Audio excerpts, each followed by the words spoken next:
On October 3, 1974, the bodies of 16-year-old Donald Barton and 18-year-old Peter Zito were discovered at the Oak Hills Recreational Center in Aloha by a newspaper delivery driver in the early hours of the morning.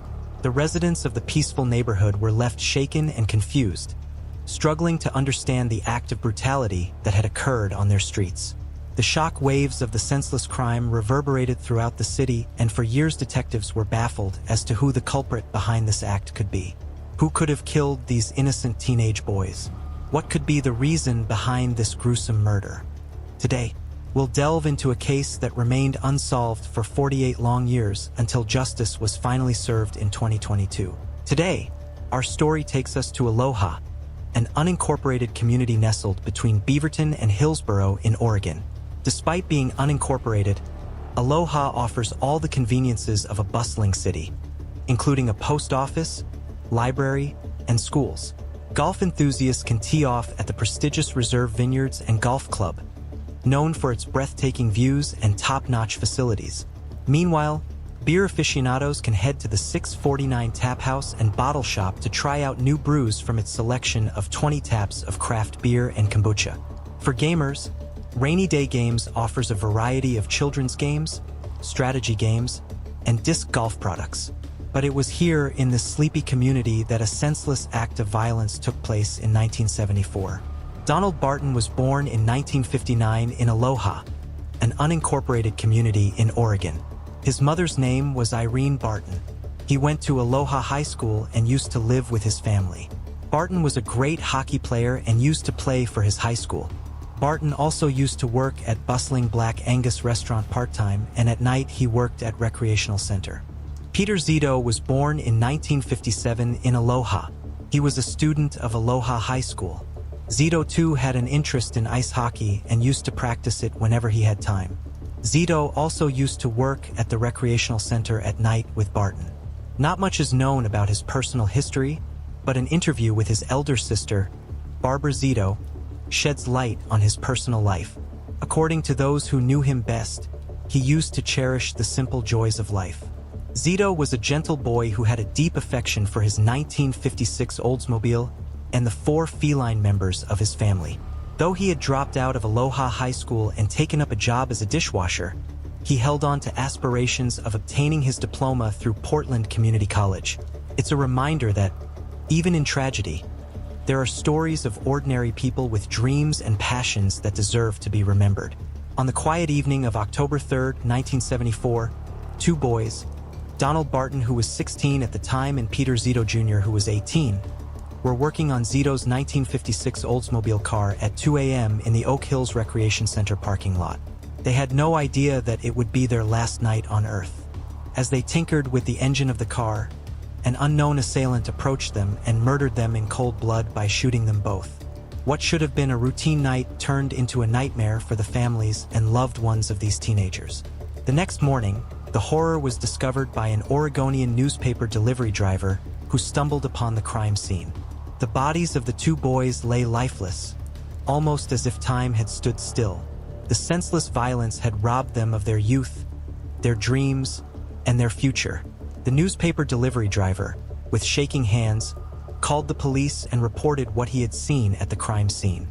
Within minutes, sirens were blaring as detectives and forensic investigators arrived. The gruesome sight left the investigators reeling with shock and disbelief. But without wasting any time, they started the inspection of the crime scene carefully, and with a closer inspection, it was clear that Donald Barton had been working on the 1956 Oldsmobile in the parking lot under the hood of a car when he was ruthlessly shot in the back of his head. His body was found slumped over the open hood of the car, as if he had been taken by surprise while working on the engine.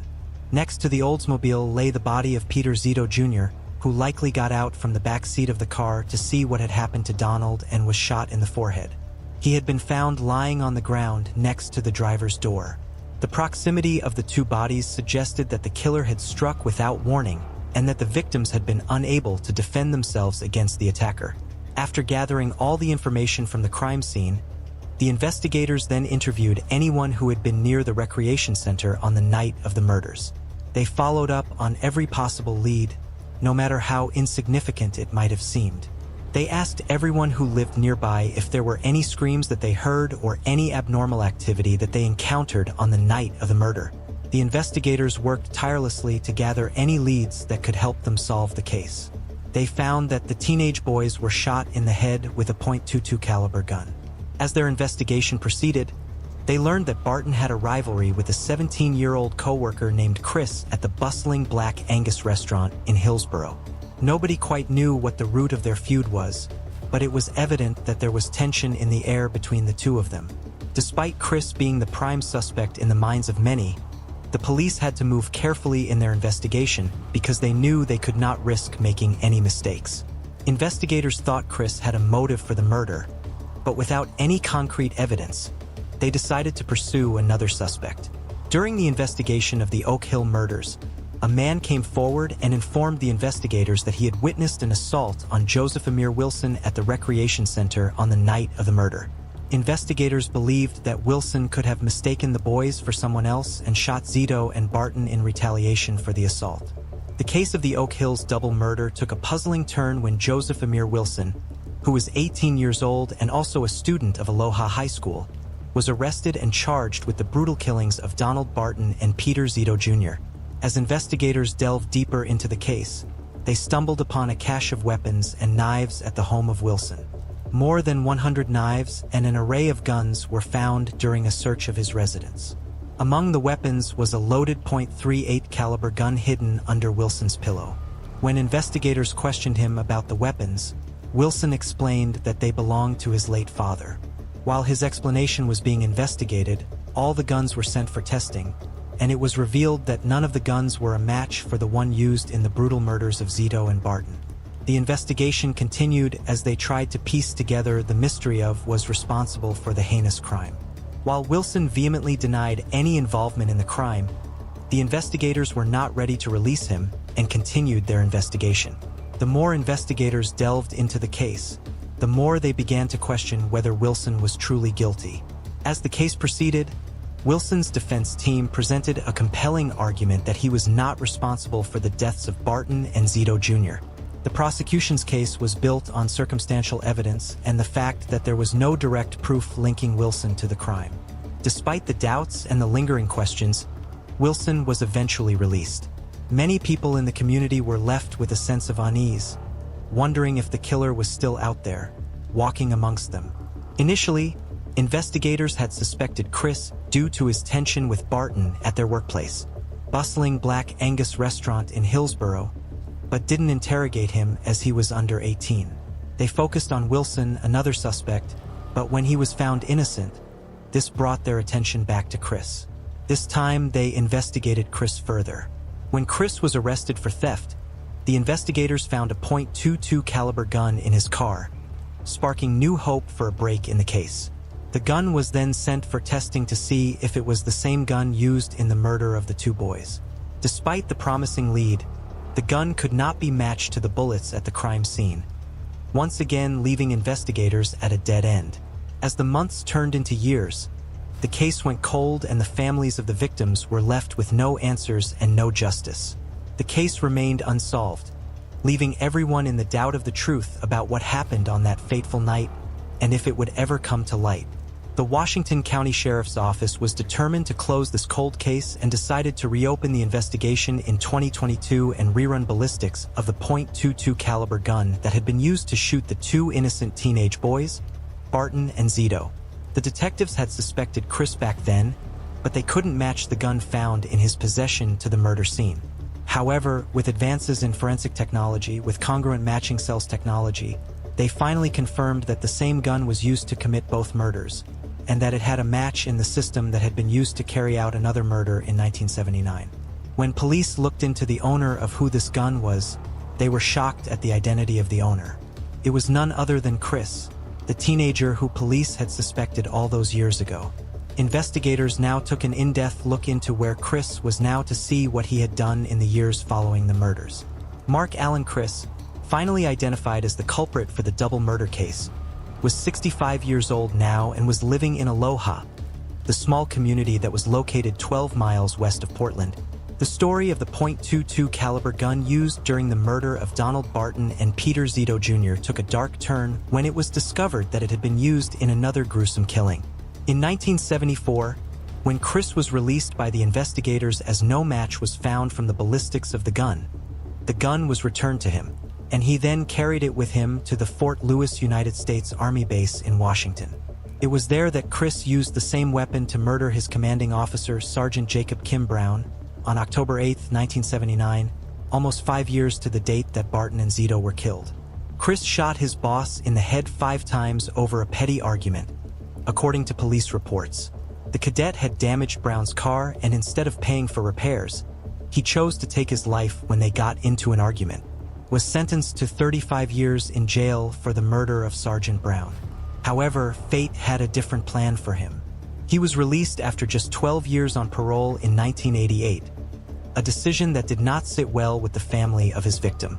But this time in 2022, when the case reopened, he was finally out of luck, and when the match was found, it was announced that this was the same .22 caliber gun that was used in 1974 to kill Zito and Barton at the recreational center.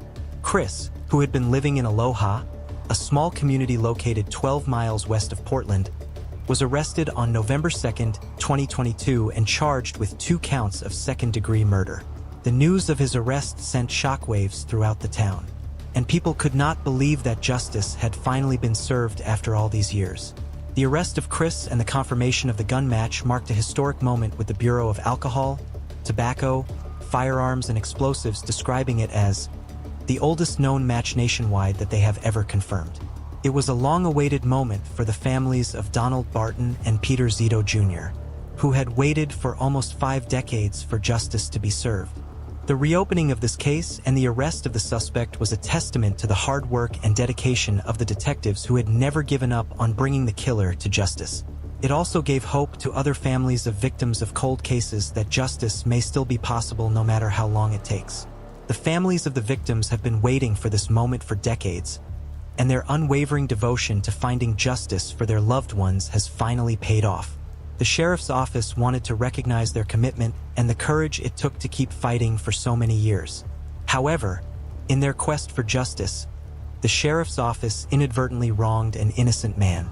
Joseph Amir Wilson was arrested and charged for the murders just hours after they happened. But it was clear he was innocent. The charges against him were dropped, but the damage had been done. The sheriff's office formally apologized to any relatives of Wilson for this injustice in hopes that someday they can make a personal, direct apology. The case was a team effort, with multiple agencies working together to bring closure to the families and justice for the victims. The Oregon State Crime Lab, the Pierce County Sheriff's Department, the ATF, and the CID all played a crucial role in solving this case.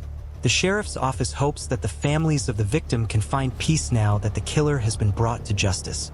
The pain of losing a loved one never truly goes away, but knowing that the person responsible has been held accountable can provide some solace.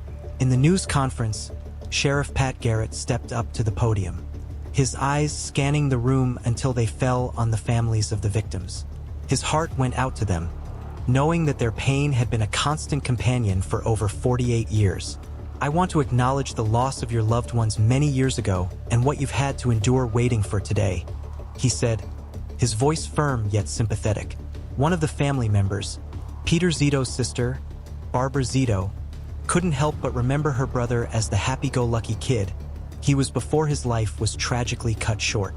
Tears threatened to spill from her eyes as she listened to the sheriff's words. He was just a happy kid, and it was terrible when I heard he was gone, she whispered to herself. The news of Chris's arrest brought a sense of relief, but also a flood of questions. The families of the victim left the news conference with mixed emotions, grateful for the long-awaited justice, but also aware that the pain of losing their loved ones would never fully go away. The journey to closure was a long and difficult one, but they could finally take comfort in knowing that the killer was behind bars. It is chilling to think that the case of Donald Barton and Peter Zito remained unsolved for over 48 years. But thanks to the dedication and persistence of law enforcement and forensic investigators, justice was finally served. It is a reminder that no matter how long it takes, the truth will always come to light. On June 26, 2001, just a day before her birthday, a 52-year-old Caucasian woman, Karen Moore, left her residence in Davie, Florida at 7 p.m. and would never return home.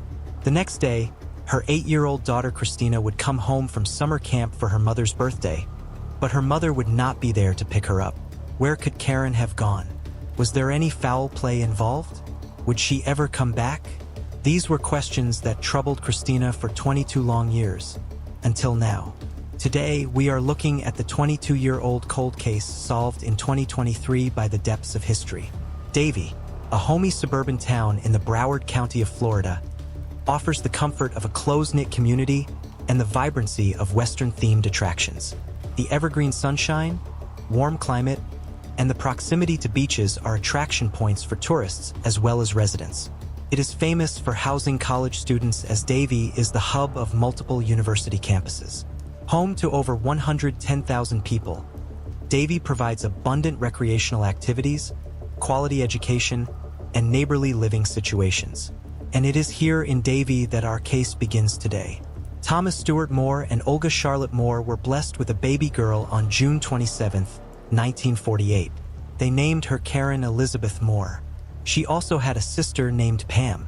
As she grew up, Karen enjoyed cooking, hiking, sailing, and playing the piano. Karen had a keen interest in traveling since her childhood. Nobody would have predicted that she would travel away one day and never come back. She completed her Associates of Art degree in 1968 and graduated as a Bachelor of Science majoring in nursing in 1979. In 2001, at the age of 53, Karen Elizabeth Moore was going through a divorce with her husband. She had a restraining order against him. They had an 8-year-old daughter together named Christina, who Karen got full custody of. Before she went missing, Karen was employed as a nurse at the Edgepoint Estates retirement community in Boca Raton. But even though she worked full-time, she never compromised on providing a quality childhood for Christy. She made sure to give Christina the best years of her life. Christina too remembers Karen as a dedicated mother. Despite her job as a nurse, Karen found time to take Christina to the zoo and do other activities with her, simply to spend quality time together. She wanted to ensure a happy and healthy childhood for her daughter. But soon, the happy picture of this family would turn into a sad story filled with a myriad of questions. June 27, 2001 was Karen's 53rd birthday. Came back home from her Girl Scout camp to celebrate with her mother, but Karen never came to pick her up. The first suspicion that something was wrong arose when Karen didn't show up. Karen was a nurse, so it was possible that she might have been busy at work. But Karen was always available for her daughter, and if she had work, she would have sent someone else to receive Christina. The fact that no one was there was very strange. As the day passed by, the story got even more mysterious. The previous day, on June 26th, around 6:30 in the evening, Karen had paid her neighbor's son for mowing her lawn. That was the last time someone had seen her. She had then taken her white 1999 Saturn and left the house around 7 p.m. No one had any idea why she had left the house or where she could have gone. When she didn't return home, a police complaint was filed by Karen's sister Pam Kleiss. Pam revealed that Karen had called her estranged husband to pick up Christina before leaving for work in the morning the day she disappeared. Later, she had exchanged a brief interaction with her neighbor's son and then left the house. What happened after these incidents is anyone's guess. She was supposed to work the next day. Keith Krydall was the executive director of the retirement home Edgepoint Estates where Karen worked as a nurse. He mentioned that Karen had a punctual and responsible working history of 8 years. Karen was so sincere about her work that she would have informed the establishment in case of any urgent endeavor she had. Everyone knew that Christina meant everything to her. There was no doubt that Karen didn't leave voluntarily. Now, was this just a distressing accident, or was something else at play here? With rising suspicions and no real leads, the police had limited resources to find Karen Moore. The first step was to track her vehicle. At the time of her bizarre disappearance, Karen was driving a white 1999 Saturn 4-door with the license plate Duthu. Her car also had an Indiana State University decal on the back. This information was distributed to the public with every possible detail. James Frankies, a detective at the Davie Police Department, received a tip from a woman saying she had seen the same car in South Miami-Dade County, but the information could not be verified or backed by any other witnesses.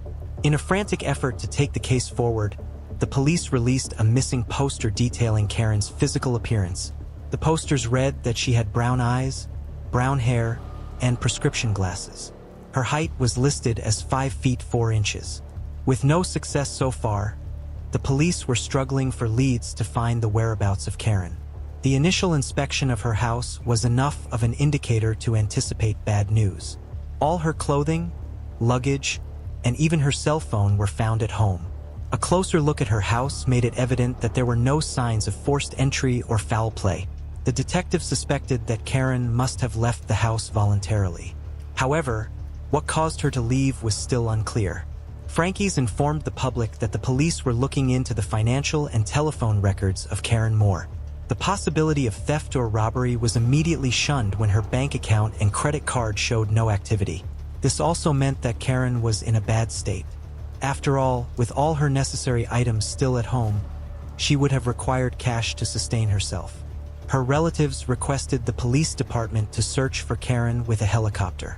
But with no knowledge of the direction that Karen could have driven in, the police couldn't proceed further.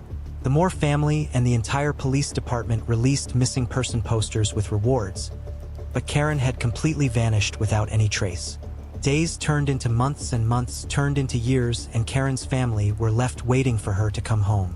Years upon years went by, but Karen did not return. Her daughter, Christina, got married and had children of her own. But there was still no information about what had happened to Karen that day.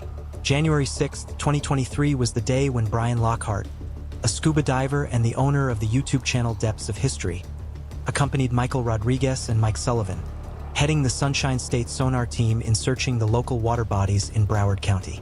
With the help of advanced sonar technology, they found a car in a retention pond in Davie. When Michael noticed his underwater sonar system lighting up, the entire team was quick to identify that they had hit the wheels of a car in the water. It took them about 15 minutes to finally find the car. When Britton dove to examine it, he found an open trunk and a license plate under 3 feet of muck. They knew they had found something substantial, but they were not sure about its details and whether it was related to any old cases. Britton quickly rushed to contact the Davie Police Department. Even 22 years after Karen's strange disappearance, Davie police hadn't forgotten about her. When they arrived at the scene the next day, they had to send the divers back into the water. The car was pulled out of the water and was sent for further inspection. The car matched the description of the vehicle Karen was driving when she disappeared. The license plate of Karen's car was found covered in dirt. It was a huge discovery in this 22-year-old case. The pieces were finally falling in place. They found 2 bones inside the car, which later confirmed that Karen Moore had been inside the car when it entered the lake. Finally, they found out what had happened to Karen Moore. Lockhart and Rodriguez could not talk about the specifics of the case, even when the entire search mission was telecasted live on YouTube. The police suspected foul play and prevented the search teams and even the Moore family from giving interviews about the case. Though the details concerning what's, hows, and whys are still under investigation. A daughter finally got closure about her mother's fate after 22 years. After Karen mysteriously disappeared, Christina was left in the care of her relatives. The comfort and closeness that she felt with her mother could never be substituted. She faced constant ups and downs in her early years. She even ended up in foster care for a time. In times like these, she would miss her mother and pray that she would be found or return home to her. She said, "Every life moment that every little girl hopes and dreams for, to have their mother with them. My own birthdays when I got engaged and married. Now I have 2 kids. They don't get to know their grandmother." Undoubtedly, Christina Barber was very close to her mother. Even after all these years, she took to TikTok in 2021, mentioning how she would have liked a little more time with her mother. After 22 long years, Christina finally got some information about her mother. Christina could not get all the answers that had bothered her for years, but she showed her gratitude to police and search teams as she finally got to bring Karen back home and lay her to rest in peace. A further probe into the case of Karen Moore's disappearance is active and ongoing. Davie police sent an email to Fox News Digital stating that they had a meeting with the detectives, but they could not comment on the case as it might hinder the possible outcome of the investigation. After the discovery of her remains in the pond, the next set of urgent questions appeared. How did Karen end up in the pond?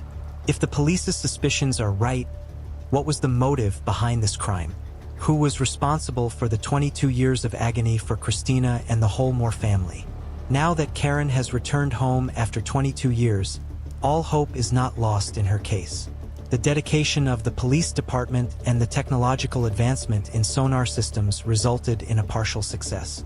The answers may seem blurry right now, but justice for Karen may be just around the corner. If anyone out there knows anything, do not hesitate to come forward, as your information could be invaluable to unmask a decades-old mystery. Did Karen die because of an accident, or was it something more sinister? On February 27, 2011, a murder took place in Hyannis, a village that is located on the southern coast of Cape Cod, Massachusetts. 31-year-old Todd Lampley was shot dead through the window of his room. Some shocking evidence that was found at the crime scene connected some fictional stories to the murder. But despite this confusing evidence, it took 12 years to reveal the truth. Behind Todd's murder, nestled on the southern coast of Cape Cod, Massachusetts, is Hyannis, a picturesque city. It is a charming gem that sparkles with history, natural beauty, and endless activities. The village is surrounded by the serene waters of the Nantucket Sound, which provides stunning views of the sunset and plenty of opportunities for water sports enthusiasts. The quaint main street of Hyannis is dotted with colorful boutiques, art galleries, and restaurants that offer mouth-watering local seafood. For history buffs, the John F. Kennedy Hyannis Museum showcases the life and times of the 35th President of the United States, who loved spending summers in Hyannis. In addition to its cultural offerings, Hyannis boasts pristine beaches that offer a relaxing respite from the hustle and bustle of everyday life. This is where our case begins today. The night was quiet and peaceful on February 27, 2011, with a gentle breeze blowing through the streets of Hyannis, Massachusetts. But little did anyone know that a heinous crime was about to shatter the tranquility of the neighborhood. Todd Lampley, a young father and a beloved member of the community, was about to meet his untimely demise. As the night wore on, a concerned neighbor went to check on, but as he approached Todd's house, he noticed something was off. The door was locked from the inside.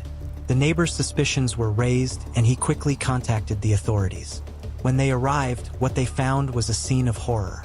Todd Lampley, only 31 years old, lay lifeless in his bedroom with a gunshot wound that had come through his window. The whole of Hyannis was in shock. How could such a thing happen in their peaceful community? The investigation that followed would uncover secrets, lies, and unexpected twists that would leave everyone reeling. The investigators arrived at the address provided by Todd's neighbor, their hearts racing with anticipation and fear. They could only imagine the worst-case scenario, but nothing could have prepared them for what they saw. Todd's lifeless body lay on the floor, and blood was splattered all over the room. It was a gruesome sight. As they examined the crime scene, the investigators' shock turned into curiosity as they began to uncover the evidence. 3 shell casings and a black cell phone were found at the crime scene.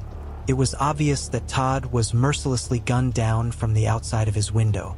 The investigators were left puzzled and with hundreds of questions racing through their minds. They combed the area around Todd's house, determined to uncover any clues that could lead them to the killer. No stone was left unturned, no lead left unexplored. The investigators knew that the key to solving the case lay in the details. So they went door to door, interviewing every resident in the area, looking for anyone who had heard or seen anything out of the ordinary on the night of the murders. They listened intently as people shared their stories, piecing together a timeline of events that would help them solve the case. The murder of Todd Lampley took a bizarre turn when investigators discovered an unlikely object at the crime scene. It was a sweet potato, which appeared to have been used as a silencer, muffling the sound of the gunshots. It was as if the perpetrator was taking inspiration from a hit HBO series, The Wire. In the gritty urban landscape of The Wire, a tragic scene unfolds in Season 1. As a woman is ruthlessly gunned down in her own home, the shooter, lurking outside her window in the darkness, taps on the glass to lure her closer before unleashing a fatal shot. This chilling scene echoes the real-life murder of Todd Lampley, who was also shot through his bedroom window on a fateful night in Hyannis, Massachusetts. But that's not the only way the HBO show influenced the murder. Apparently, in Season 4 of the same show, one of the fictional police investigators solves a murder in which the shooter used a potato as a makeshift silencer when fatally shooting his victim. The similarities between this tragedy and the world of The Wire are eerie and haunting, a testament to the show's unflinching portrayal of life on the streets where a similar trick was used to mask a gunshot. The potato was carefully carved to create a hole in the center and placed over the barrel of a gun, muffling the sound of the shots that killed Lampley.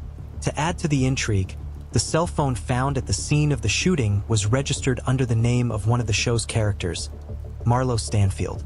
The connection between the show and the crime scene was puzzling to say the least. Investigators sent the sweet potato for testing, discovered DNA evidence on it as a crucial clue that could lead them to the killer. However, it would be years before investigators could connect someone with this DNA. But even then, investigators had another trail to follow. A handgun, believed to be the murder weapon, was later found to have been tossed in a nearby lake. It was later fished out by civilians and was then retrieved by the police. Luckily, detectives had another lead in their investigation at this point. Devaris Hampton, a man with a troubled past and a prolonged criminal record, was wearing a GPS monitoring bracelet around the killing as part of his probation in an unrelated case. Location data on Hampton's GPS monitoring bracelet placed him at the exact location where the gun was thrown into the lake. Phone records revealed that Hampton had exchanged a flurry of calls and texts with a man who was present in Lampley's house at the time of the murder. But the biggest link was yet to be revealed. Detectives discovered that the suspect, Devaris Hampton, had a previous connection with the victim, Todd Lampley.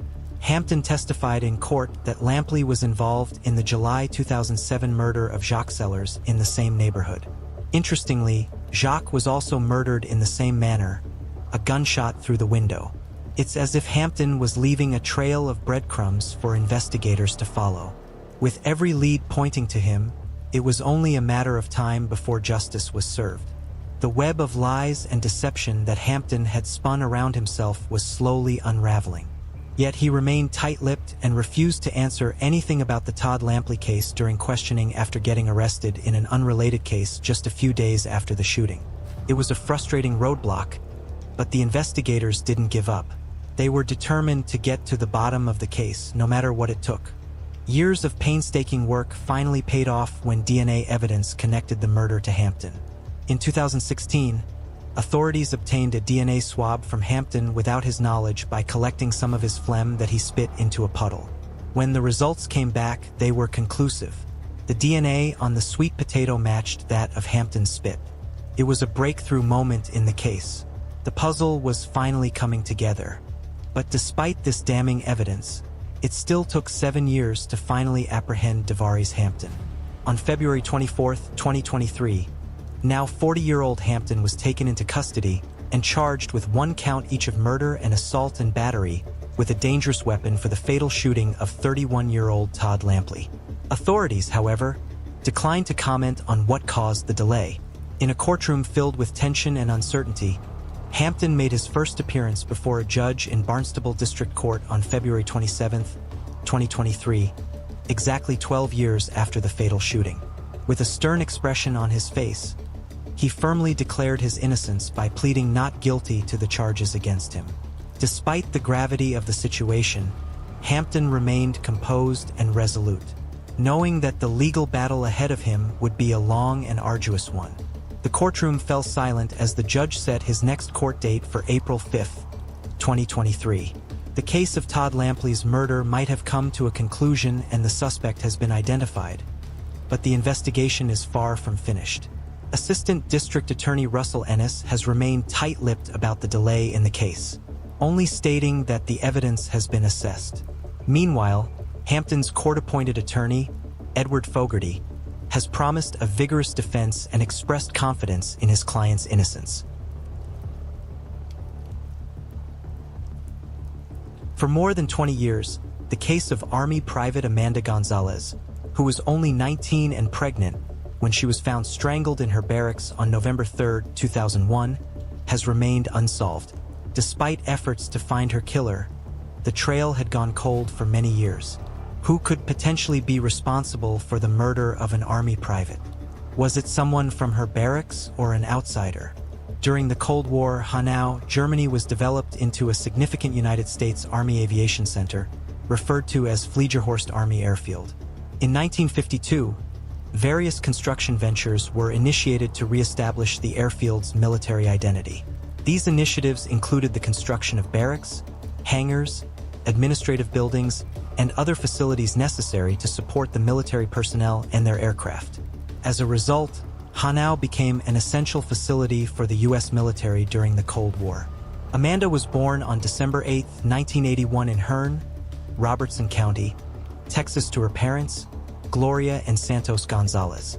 Unfortunately, their parents separated when she was still young. Yet, Amanda wasn't deprived of fatherly love in her life. Her mother Gloria met a man and got married to him. From 1986, when she was just 5 years old, she lived with her stepfather, Michael Beets. Amanda spent her formative years in Madisonville, Texas, excelled academically throughout high school, and harbored a passion for becoming a pediatric physical therapist. Private Gonzalez possessed a desire to explore the world. Hence, when the chance to enlist in the Army and serve in Europe after she graduated Madisonville High School in 2000 came up, Amanda seized it without hesitation. "I'm in," Gloria recollected her daughter saying. In March 2001, Amanda was deployed to Germany. In the picturesque German town of Fliegerhorst, where the sounds of military drills and aircraft filled the air, Amanda Gonzalez would spend the following months honing her skills as a cook in the U.S. Army. Away from her home in the Lone Star State of Texas, Amanda felt a sense of excitement and adventure, eager to take on new challenges and opportunities. In November of 2001, which was her first assignment in the Army, Amanda was assigned to Headquarters Supply Company of the 127th Aviation Support Battalion as a cook. Amanda was anxious and happy to tell her mother about her pregnancy, so she picked up the phone and decided to tell her immediately. With a trembling voice, she revealed to her beloved mom that she was expecting a child despite being only 19 years old and on her first assignment in the Army. Despite the shock and unexpected news, Amanda's mother Gloria Bates could sense the joy and anticipation in her daughter's voice as she shared her plans to name the child Alicia Marie.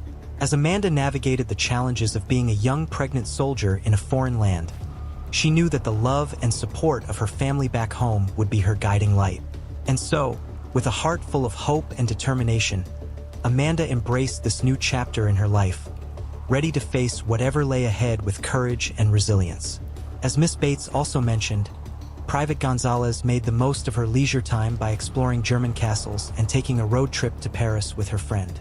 However, she confided in her cousins that she was a victim of bullying by some female counterparts on the military base, who were eager to engage in physical confrontations. Undeterred, Private Gonzalez demonstrated remarkable courage and defended herself and others against these bullies. Ms. Bates said that they referred to her as Firecracker because she was always prepared to explode. She added that her daughter was self-reliant and took care of herself, so she believed that she put up a strong resistance. On November 3, 2001, Army Private Amanda Gonzalez was just 19 years old and 4 months pregnant. When she did not report for work, which was highly unlike Amanda, soldiers broke down the door to her barracks and found her lifeless body. She had been strangled, and her death was considered a brutal and violent crime. Her death was classified as a homicide caused by suffocation. According to the FBI, she was 4 months pregnant. The investigation into her death likely involved interviews with her colleagues and friends, forensic analysis of the crime scene, and other methods of evidence gathering. However, it appears that none of these efforts were able to lead to a breakthrough in the case, and the trail of her killer went cold. Despite an investigation by military authorities and the civilian police, her killer was not identified and the case remained unsolved for over 2 decades. This means that the person or persons responsible for her death have remained at large for longer than Amanda Gonzalez lived, which is a tragic and sobering realization. The fact that this case remained unsolved for so long is a reminder of the devastating impact that violent crime can have on individuals, families, and communities. It also highlights the challenge that law enforcement agencies face when trying to solve crimes, particularly when evidence is scarce or leads are few and far between. For 20 long years, the family of the victim was left in a state of unrelenting despair and unimaginable agony. The perpetrator of the heinous crime, the culprit who took away the life of an innocent woman, remained free and unpunished, while the loved ones of the victim were left to pick up the shattered pieces of their lives. Despite the unbearable pain and anguish that she was forced to endure, Gloria refused to let the memory of her daughter fade away into obscurity. She valiantly fought to keep the investigation alive, tirelessly seeking justice for her child who was taken away from her far too soon. With unwavering determination, the mother wrote letters to members of Congress, begging them to take action and bring the perpetrator to justice. She even reached out to popular television shows like Dr. Phil and America's Most Wanted, hoping that the wider exposure would help to turn up new leads and bring the killer to justice. But despite all of her efforts, justice remained elusive. The years continued to tick by, and still no one was charged with the crime. It is difficult to imagine the pain and heartbreak that Gloria Bates and her family must have felt knowing that the person responsible for their loved one's death was still out there, free to live their life without any consequences. The Army commemorated the 10th anniversary of Private Gonzalez's death in 2011 by offering a $125,000 reward for information. Army investigators were hoping that the reward would encourage people to come forward with any relevant information that could help solve the case. CID spokesman Chris Gray stated that keeping the reward to $125,000 demonstrated their determination to solve the case and bring the responsible person or persons to justice. He further added that they were confident that someone out there had information regarding the untimely death of the soldier and her unborn child, and that they were not giving up. Gray strongly encouraged anyone with information to contact them immediately.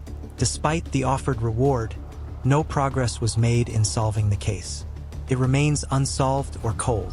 The FBI allegedly called Gloria 22 years after the murder to inform her that an arrest had finally been made. Unfortunately, the specifics of how police located and arrested the perpetrator have not been made public. Authorities detained 42-year-old former soldier Shannon L. Wilkerson on February 23, 2023, on suspicion of killing Gonzalez, they announced. He was later discovered to have been a member of the armed forces during the time of Gonzalez's demise. He was discharged from active duty in 2004, just 3 years after Amanda's death. The investigation was being assisted by the Department of the Army Criminal Investigation Division, though privacy regulations prohibit the divulgence of any soldier's discharge characterization. At the time of the murder, Shannon L. Wilkerson would have been 21 years old, and according to the Andalusia Star News, he hails from Andalusia, Alabama. As per the news outlet, the individual was operating a fitness center named Cardio Zone in the region back in 2015. Wilkerson was charged under the Military Extraterritorial Jurisdiction Act, which gave the U.S. federal courts jurisdiction over crimes committed by the United States by, among others, members of the armed forces who were no longer subject to the Uniform Code of Military Justice. Wilkerson was charged with 1 count of first-degree murder, and if he was convicted, he faced a maximum penalty of life in prison. According to court documents, the defendant entered a plea of not guilty during a hearing held after his arrest on February 23, 2023. It has been reported that a trial date has been scheduled for March 27, 2023 in Pensacola, Florida.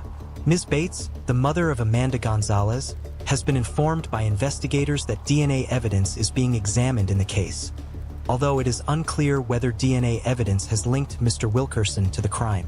She plans to attend Mr. Wilkerson's detention hearing in the U.S. District Court for the Northern District of Florida, which is scheduled to take place in March.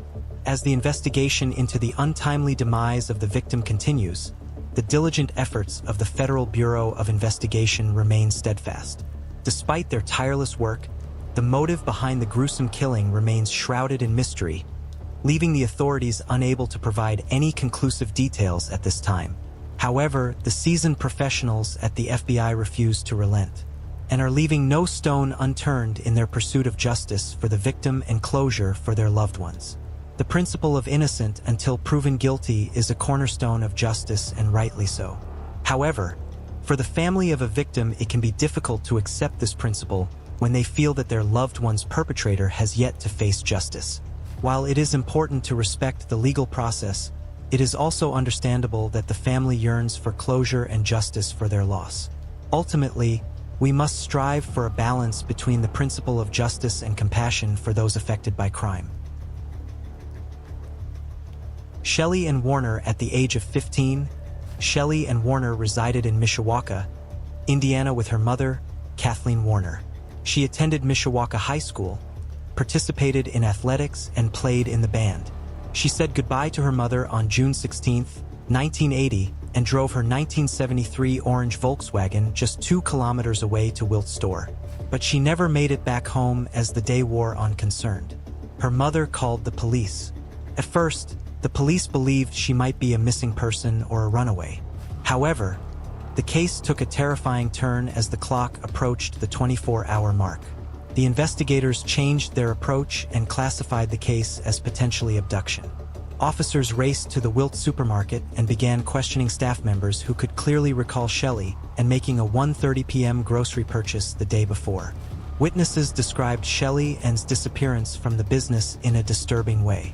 Witnesses clearly recalled seeing Shelley and drive away from the store at 2 p.m. and towards her parked car, which was only 50 feet from the front door. But then something unsettling happened. Shelley was in the driver's seat when a man quickly walked up to her car and opened the driver's side door. Witnesses recalled her astonished, almost scared expression. Shelley moved to the passenger side as the man boldly climbed into the driver's seat.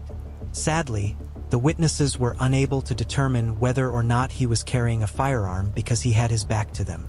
The orange Volkswagen Beetle rolled along Lincoln Way and headed east. And with that, Shelley Warner disappeared into thin air, leaving a bewildered town and detectives frantically trying to piece together the odd series of events. The man was described by witnesses as being between the ages of 16 and 18, standing 5 feet, 7 inches tall, and weighing approximately 130 pounds. Witnesses provided a thorough description of the individual, highlighting his distinct traits that set him out from the crowd, including his medium-length blonde hair and matching blonde mustache. Suspicion had been raised regarding the man's intentions when he was seen loitering about the store prior to the kidnapping. The man may have been dropped off by a friend or hitchhiked to the store, according to the store employees' speculations.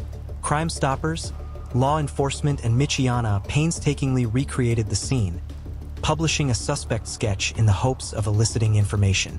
Though several suggestions were made, none yielded the vital discovery that the detectives sorely desired. A park and shop establishment in Osceola, Indiana, was where Shelley's automobile was discovered a few days later. Strangely, there were no indications of conflict within the car. Investigators concluded that the culprit may have left the automobile there in order to avoid being apprehended and carry out his evil plans. The unrelenting pursuit of solutions persisted, but the enigmatic circumstances surrounding Shelley and Warner's disappearance only grew more complex with each new development. A large search and rescue effort was launched, using search dogs, volunteers, and helicopters to thoroughly search the whole area. The 15-year-old went missing, and despite intensive search efforts, there was no sign of him.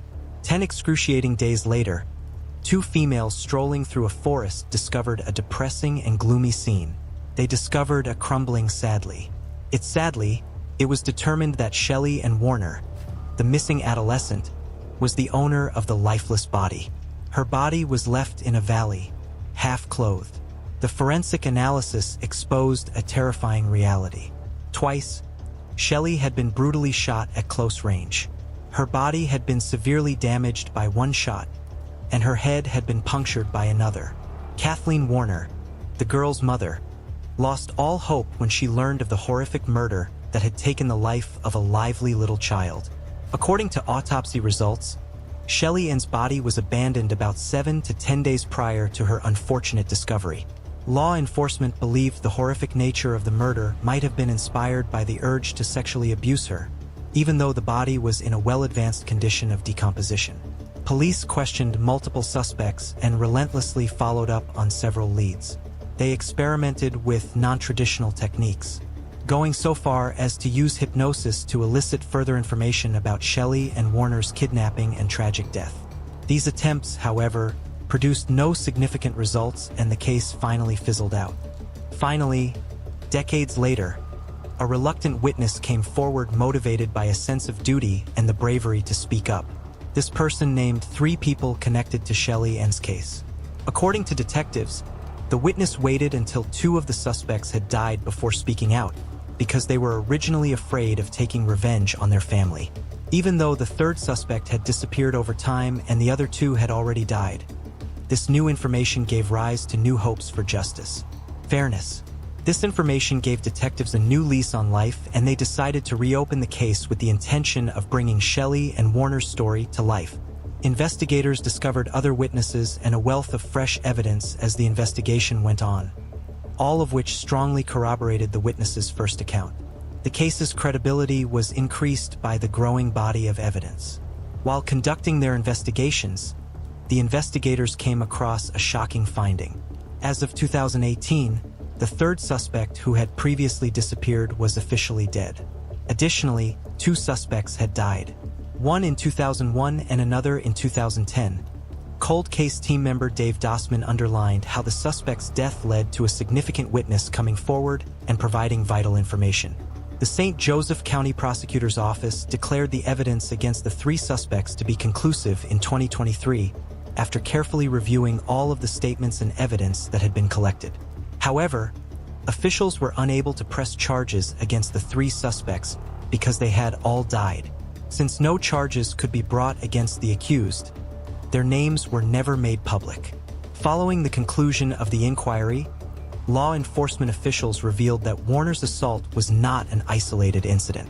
Although Shelly Ann Warner was not personally acquainted with the suspects, she was somewhat acquainted with some of their relatives.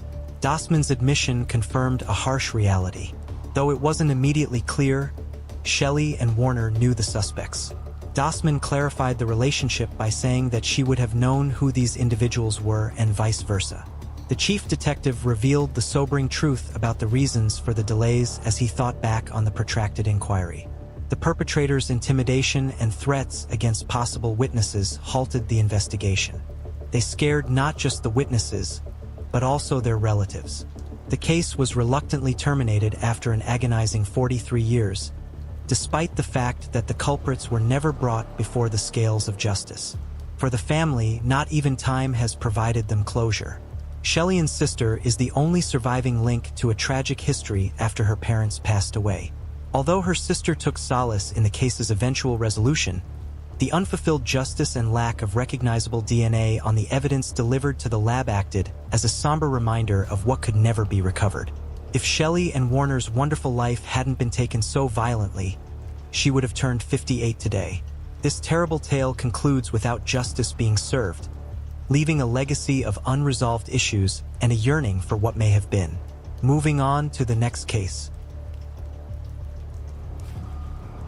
John Harris Jr. On February 4th, 1989, at around 4 in the morning, a man broke into an apartment in San Mateo, California. Then he entered the victim's bed with a knife. A bandana was draped over his face. After attacking her indecently, he stabbed her. After calling 911, the victim subdued her attacker by some means. Fortunately, the woman lived, but she was unable to identify the unidentified male. The suspect's DNA was taken from her body and preserved for potential use at a later time. Investigators identified the suspect via genetic genealogy in December 2020. He was recognized as John Harris Jr., age 55. The arrest occurred in February of 2021. Right now, he has a booking in the main San Mateo County Jail. A $500,000 bond has been posted for him. It is my wish that the detectives look into if he is connected to any further crimes. Moving on to the next case. Sharon Pryor. At the age of 16, Sharon Pryor was residing in Point St. Charles, Montreal, Canada with her mother. She was characterized by her family and friends as a trustworthy, amiable, and gentle adolescent who avoided difficulty. Her twin sisters mentioned that she cherished animals and aspired to work as a veterinarian. Sharon painted Easter eggs for the impending Easter holiday on Saturday evening, March 29, 1975. Sharon left her house after dinner with her family to go to Marina's Pizzeria with pals, as was her weekend ritual. Sharon was scared to walk outside because she didn't want her suede jacket to get ruined because it had started to shower. Her mother gave her the reassurance that the jacket would hold up. Around 7 o'clock at night, a friend saw her cross the street in front of her house. She never made it to the pizza, even though it was just a 5-minute walk from her house. It was supposed by her buddies at the pizza place that she had gone to her boyfriend's hockey game after meeting up with him. When Sharon failed to return home later that evening, Yvonne, her mother, started to worry. On the weekends, Sharon would frequently go out, but she would always make it home by 11 p.m., calling her mother to let her know she would be running late. Yvonne was worried and called Sharon's pals, but they informed her that Sharon was not present at the pizza place. She then called her partner, but he had also not seen her. Yvonne called the police and reported her missing. Police, friends, relatives, and community volunteers all participated in the search, but to no effect. Yvonne appeared on television and publicly begged for her daughter's safe return. A beekeeper would discover Sharon's death in a field at Chimit Dulit and Guillemot Boulevard 4 days later. A buddy had called the beekeeper to let him know that his gate to the field was open. He would frequently shut the gate since the field was occasionally used as a landfill. He discovered Sharon's body and called the police as he was about to latch the gate.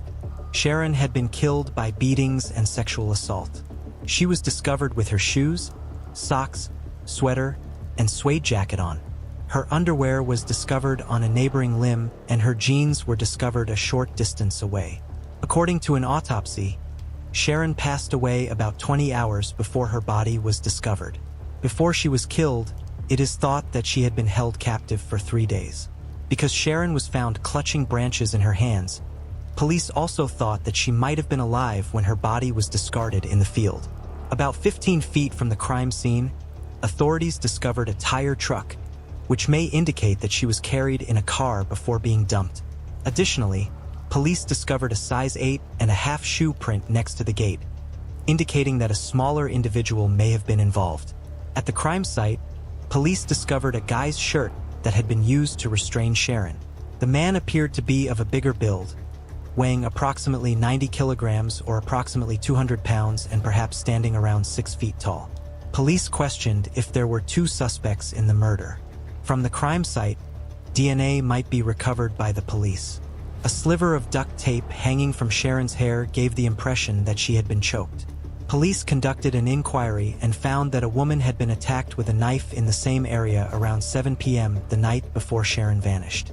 The woman yelled, drawing attention from onlookers, and the attacker fled the scene. Some conjectured that when he was fleeing from attacking the previous woman, the same man might have bumped into Sharon and kidnapped her. The man in the lineup was selected by the woman who had been attacked just before Sharon vanished, but she wasn't positive it was the same man, so the police had to let him go. 6 years later, Tammy Leakey, a 12-year-old girl, vanished a short distance from the location where Sharon vanished. After a day, her body was discovered. She had been killed by beating, strangling, and rape. Subsequently, an FBI profiler would assert that the murders were committed by the same perpetrator or killers.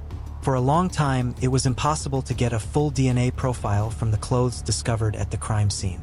But thanks to developments in DNA technology, a comprehensive male DNA profile has now been produced. Police forwarded the DNA profile to a West Virginia lab in 2019. Police quickly discovered that the individual they were searching for was related to the Romine family. Equipped with this evidence, Eric, the detective looking into the case, laboriously combed through databases linked to any previous crimes in the area where she was abducted or discovered. After searching through newspapers, public databases, and other information he could get his hands on, he eventually located Franklin Maywood Romine, guy who had resided in Montreal the year Sharon Pryor was murdered.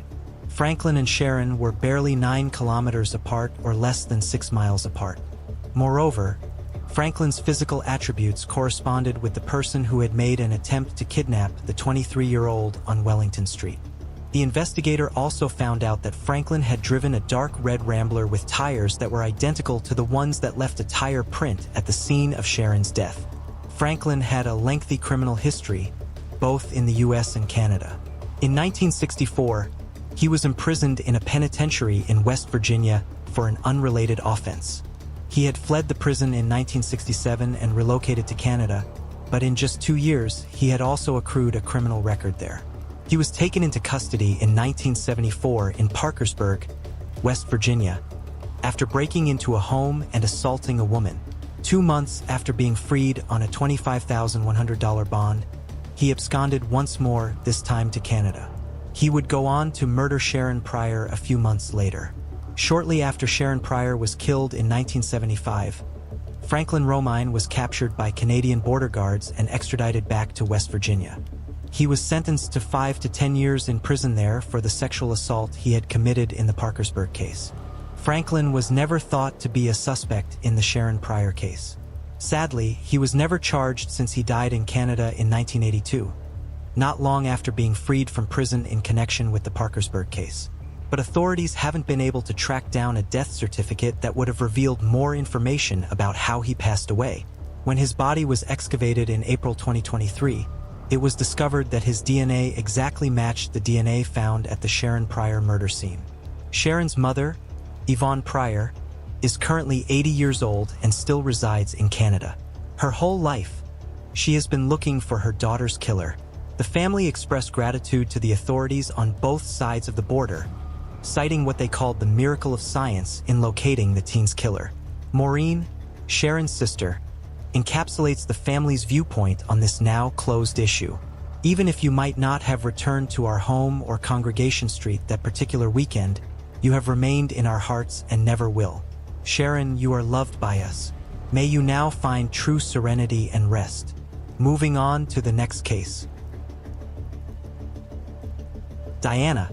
Workers at the Wright City Rest Area in the state of Missouri found an unidentified torso near some shrubs on June 28, 2004. The victim's torso was unrecognizable due to the extreme brutality of the mutilation. It had no head, arms, or legs, so detectives had an extremely hard time identifying it. This cold case, which required 18 years of non-stop investigation to solve, would be detailed, along with how the police finally identified the torso and what happened to the victim. We are going to Wright City, Missouri for this case today. For outdoor enthusiasts, Wright City, Missouri is a little city that is sometimes overlooked. There is something for everyone in the area with the variety of outdoor activities available. Whether you want to unwind and enjoy the scenery or go on an exhilarating adventure, Wright City has everything you could ever want. The city has bathing areas, fishing holes, hiking and bike trails, and more. Wright City has an abundance of outdoor recreational possibilities, ranging from riding through its woodland trails to boating on Lake Calhoun. Its broad landscapes and historical buildings make it the perfect place for anyone looking for a true small-town experience. One of the biggest benefits of residing in a town like Wright City is the low crime rate. Knowing they are surrounded by a tight-knit community makes the residents feel safer at night. When a terrifying revelation rocked the small village in 2004, it seemed that this was not the case. The small hamlet of Wright City awoke to a sluggish morning on June 28, 2004. In town, hardly much was going on. Like every other day, a few workers were preparing to tidy up the picnic area near the Interstate 70 Wright City rest stop. Some were watering the plants while others were clearing up garbage. To make it easier for guests to sit in the picnic area, a crew of workers was in charge of pruning the trees and shrubs that surrounded it. They had no idea that the results of this cleaning would be so awful that it would take 18 years for even the police to handle it. Some of the housekeeping staff found an odd thing inside the picnic area's deep end while they were pruning the plants. The workmen discovered a carcass when they came closer to look at the weird thing. They were incorrect to think it was a mannequin at first. It was the torso of a woman. No whole body was present. The only thing the workers could see was a torso. No hands, no legs, nothing at all. They knew something wasn't right about this, and they alerted the police to the site. When the police got there, they saw that the woman's torso had 2 surgical incisions around her abdomen and was wearing a black bra. The marks were quickly interpreted by the authorities to be the result of a cesarean section or appendectomy. The cops dispersed and started irregularly combing the area in an attempt to gather more clues. Some police officers found a knife in a nearby sewer that had alien DNA on it while searching for clues. The DNA that wasn't the victim's was also found on the torso by the police. The only problem was that there was no way to identify the victim. Even though the police believed that this foreign DNA was most likely that of the murderer, the police failed in their exhaustive search of the entire city for more bits of the victim's mutilated body. It looked like every body part had been cut off and discarded at multiple distant spots from Wright City. Since they were unable to positively identify the body, the police were initially perplexed. There was only a black bra and a torso on the body. It had no hands, no legs, and no face. It may be possible to link the DNA of the missing torso with a relative. However, once more, there are no recognized family members when the body is unidentified. It was impossible for the authorities to visit every residence in Wright City and collect DNA samples because they had no idea if the torso belonged to a resident. The complexity of this case was astounding. Imagine having to identify a body without hands, legs, a face, a family, or even a house. The only way the investigation could have continued was if someone had come up to the police and said they knew the person whose body had been found near the picnic spot. But this is precisely what occurred in 2016, when local police officer Brian Barker was taken into custody and accused of committing crimes.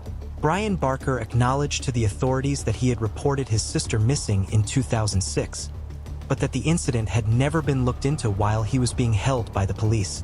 He said that the torso found in the picnic area in Wright City might be his sister's. Brian may have acted in this way because he genuinely loved his sister, or just wanted to help the cops get off the hook for some of the crimes he had previously committed. Since his sister had been missing for 2 years, Brian Barker went to the police station in 2006 and requested that they file a report. The police took action at the time, but after that, Brian's case was dropped because neither he nor the police knew where his sister might be. Still, Brian Barker's story did not finish there. Brian Barker was a notorious police officer. While carrying out his duties, he had broken numerous laws and would continue to do so for years to come. Between 2009 and 2014, the Edwardsville Police Department received multiple reports of burglaries related to businesses.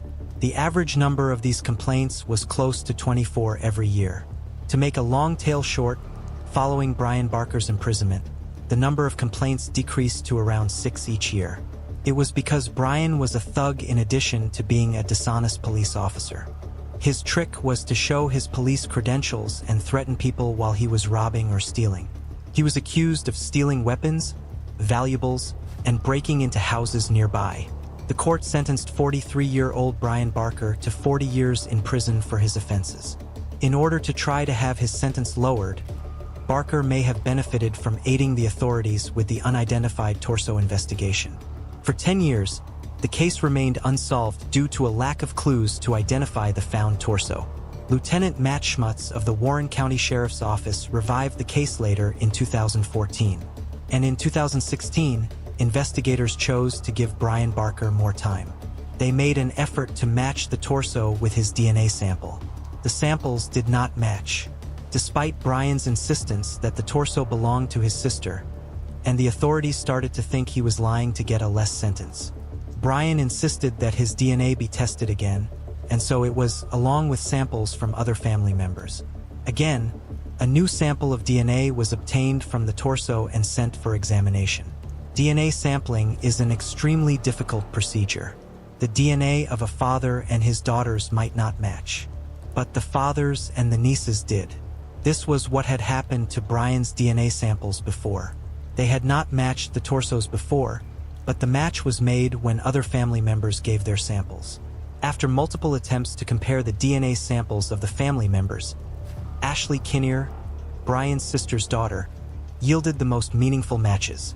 Given that the first unidentified torso was actually his sister, Brian Barker was not lying after all. At last, the authorities made progress in the case when they learned that Deanna Denise Howland was the owner of the unidentifiable torso.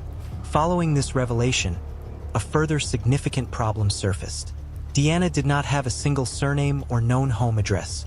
She had taken on many surnames due to her multiple marriages and the fact that she had 5 children with different fathers. A portion of Deanna Denise Howland's upbringing was spent in Edwardsville and Collinsville. Her father was a banker and a union organizer. She did not have a difficult childhood, but as she got older, things got more harder for her. She was also ensnared in the terrifying web of drug addiction.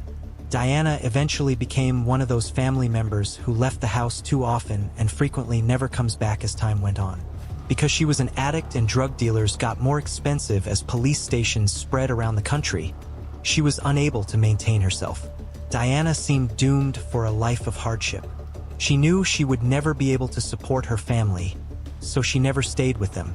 For Diana, it was more important to support herself, but even that was becoming more difficult due to her drug issues. Diana, poor Diana, took the riskiest route so she could be on her own. She made the choice to become a prostitute. She believed that prostitution was her only means of subsistence. Diana has been involved with multiple guys throughout her adult life while using narcotics in order to increase her income. Because of her publicized lifestyle and profession, Diana had regular run-ins with the law. She was also incarcerated for a long period. Diana's daughter Ashley Kinnear claims that her numerous trips to jail made it nearly automatic for her to escape unscathed. Diana was a devoted mother who loved her kids no matter how she lived. When she was freed from prison, she would make time for her children and see them. She would eat with them and then go out to continue her dangerous hustle. Even though Ashley had spent the majority of her life apart from her mother, Ashley knew that Diana felt the same way about her. Even though Diana wasn't around very often, she said Diana never forgot her birthday and would call her each year. Prior to her disappearance, Diana had assured Ashley that she would see the play in which Ashley was performing. However, Diana did not appear the following day, and Ashley became aware that something was off. Diana Dennis Howland also went by the aliases Diana Kinnear and Diana Frolic in addition to her maiden name, Diana Barker. Diana was born in Belleville, Illinois, married in 1991, and had at least 2 children before filing for divorce from her spouse 4 years later. According to court documents, her relatives could not be found or declined to speak. Diana was cut off from her family and had a nomadic lifestyle. She was last seen in the regions of Alton Granite City and East St. Louis prior to her abduction in May 2004. The Missouri State Police are used to looking into the family history of missing persons. A genetic genealogy program helped solve the 10-year-old case of T.J. Emily's disappearance. On March 25, 1990, T.J. Emily went for a walk, but he never returned home. A case was started for a missing person in the same year, but nothing turned up. 2 years later, on March 7, 1992, a skeleton was found in an old abandoned building. A similar story to Diana's. The authorities failed in their attempt to identify the skeleton's DNA. Years later, when the case was revived, the police collaborated with the DNA Doe Project and NGO. They quickly determined that T's skeleton belonged to him, J. Emily, via a thorough examination spanning 2 decades. In 2019, yet another horrific case was solved with the application of genetic genealogy. In 1993, 9-year-old Angie Hausman ran away from her family and never returned. Her body was discovered in a protected area close to St. Louis. 9 days after she disappeared, her captor had left her there, and because her lips had been duct taped shut, she eventually suffocated to death. A DNA sample was taken from Angie's cut pants and sent to a laboratory. Years later, the investigators used genetic genealogy to determine that Angie's killer was retired naval officer Earl Webster Cox. Going back to Diana's situation, the same thing happened here. The authorities tested the DNA of the murderer found on the unidentified torso, and on the knife left at the crime site after learning that the unidentified torso belonged to Diana Dennis Howland. DNA samples were taken from Diana's lower torso, and some of the sample was also found on the knife that the police had found in the sewer. 2019 saw the authorities take a DNA sample from the weapon. The samples were delivered to the lab to be inspected by scientists working on the genetic genealogy program by the police once they obtained the DNA. After running tests non-stop for nearly 3 years, the police were able to gradually narrow their search. And with the help of further advancements in genetic genealogy, they were able to find Mike A. Clardy, the culprit. Mike A. Clardy and his wife were living in Maryland Heights when he was discovered by the authorities. Furthermore, Mike A. Clardy had no vision. But did he not see Diana's horrific murder? No. Mike lost his vision after Diana was slain in an incident that had nothing to do with her. Mike acknowledged killing Diana on the evening of June 28, 2004, following his apprehension. It is important to understand that Mike was neither a criminal or a serial killer before Diana was killed. Never in his life had he been arrested by the police for anything, much less murder. So why did he murder Diana?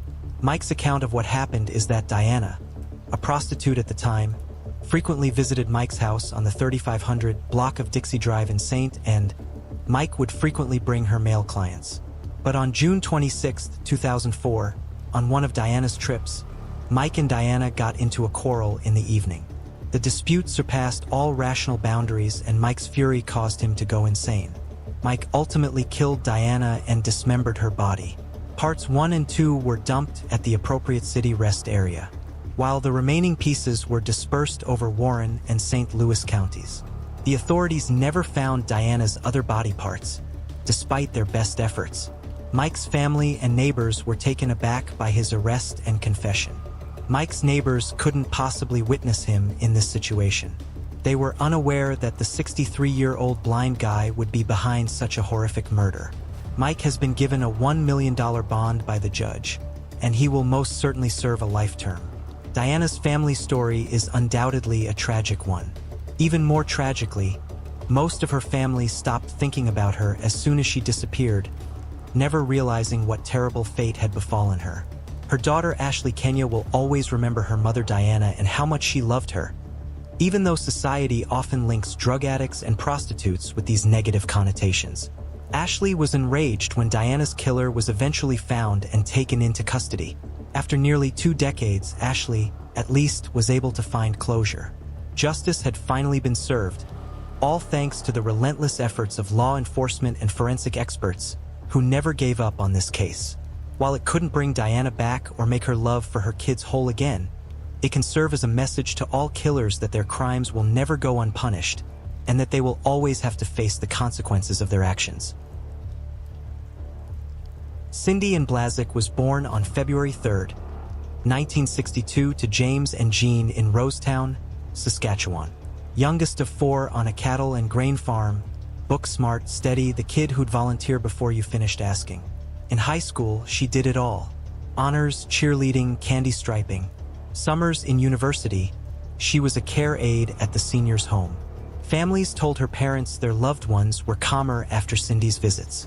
She chose teaching for the same reason. She just wanted to help. By 1984, degree in hand, she took her first job in Pelican Narrows on Peter Ballantine Cree Nation. 2 years later, she moved to the resource room at Chief Taylor Elementary on Onion Lake Cree Nation near Lloydminster. Saturday night, December 6, 1986, around 2:15 a.m., her boyfriend, RCMP Constable David Gray Eyes, called from Pelican Narrows. Mostly yes, no stuff, then I love you. Later, her family learned the bedroom phone cord had been cut. Her brother, Jamie, thinks she wasn't annoyed. She just couldn't say more. Before daylight, violence moved through that house. Investigators believe there were at least 2 attackers.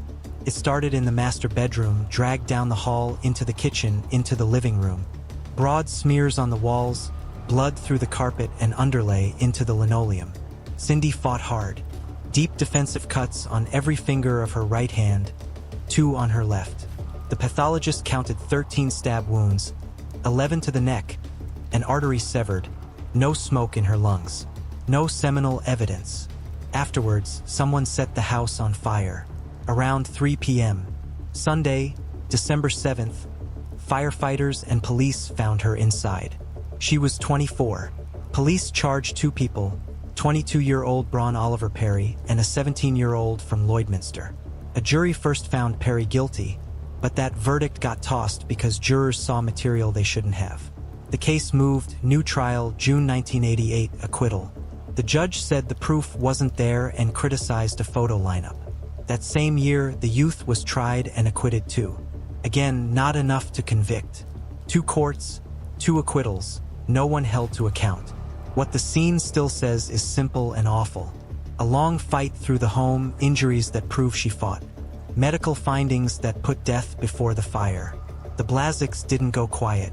Jamie drove back to Onion Lake again and again, talking to anyone who'd talk, passing tips to RCMP, just pushing. He and his sister Debbie say they still don't have the full picture of those hours. They want the truth in order. The questions don't change. Who came into that cul-de-sac?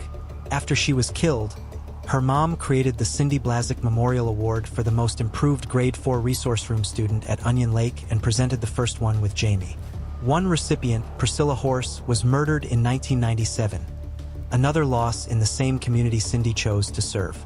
Right now, Saskatchewan RCMP still lists Cindy's homicide as active. They've said sharing more detail publicly won't help.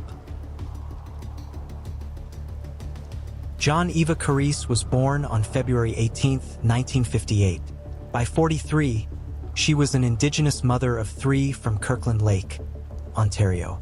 Warm, energetic, and a little stubborn in the best way. A blood clot on Christmas Eve 1991 stopped her heart.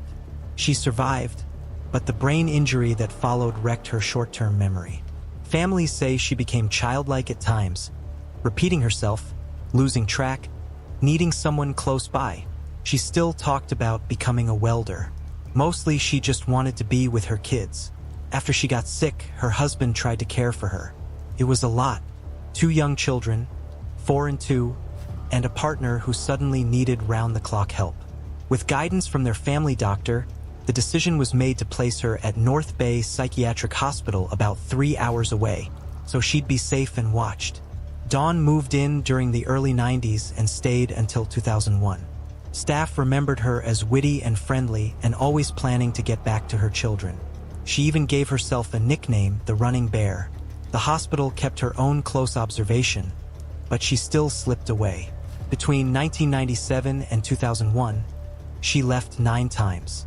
And every time they found her on the grounds or along Highway 11, sometimes facing the wrong direction, sometimes the right one, it was always about home. Thursday, August 9, 2001. Earlier that day, she'd been in the craft room. An exit door sat about 29 feet away. She was left alone, long enough to go. What rattled the family later was this. Her duffel bag and her native status card were also missing, even though personal items were supposed to be locked in a secure vault. Family and advocates have raised a serious concern.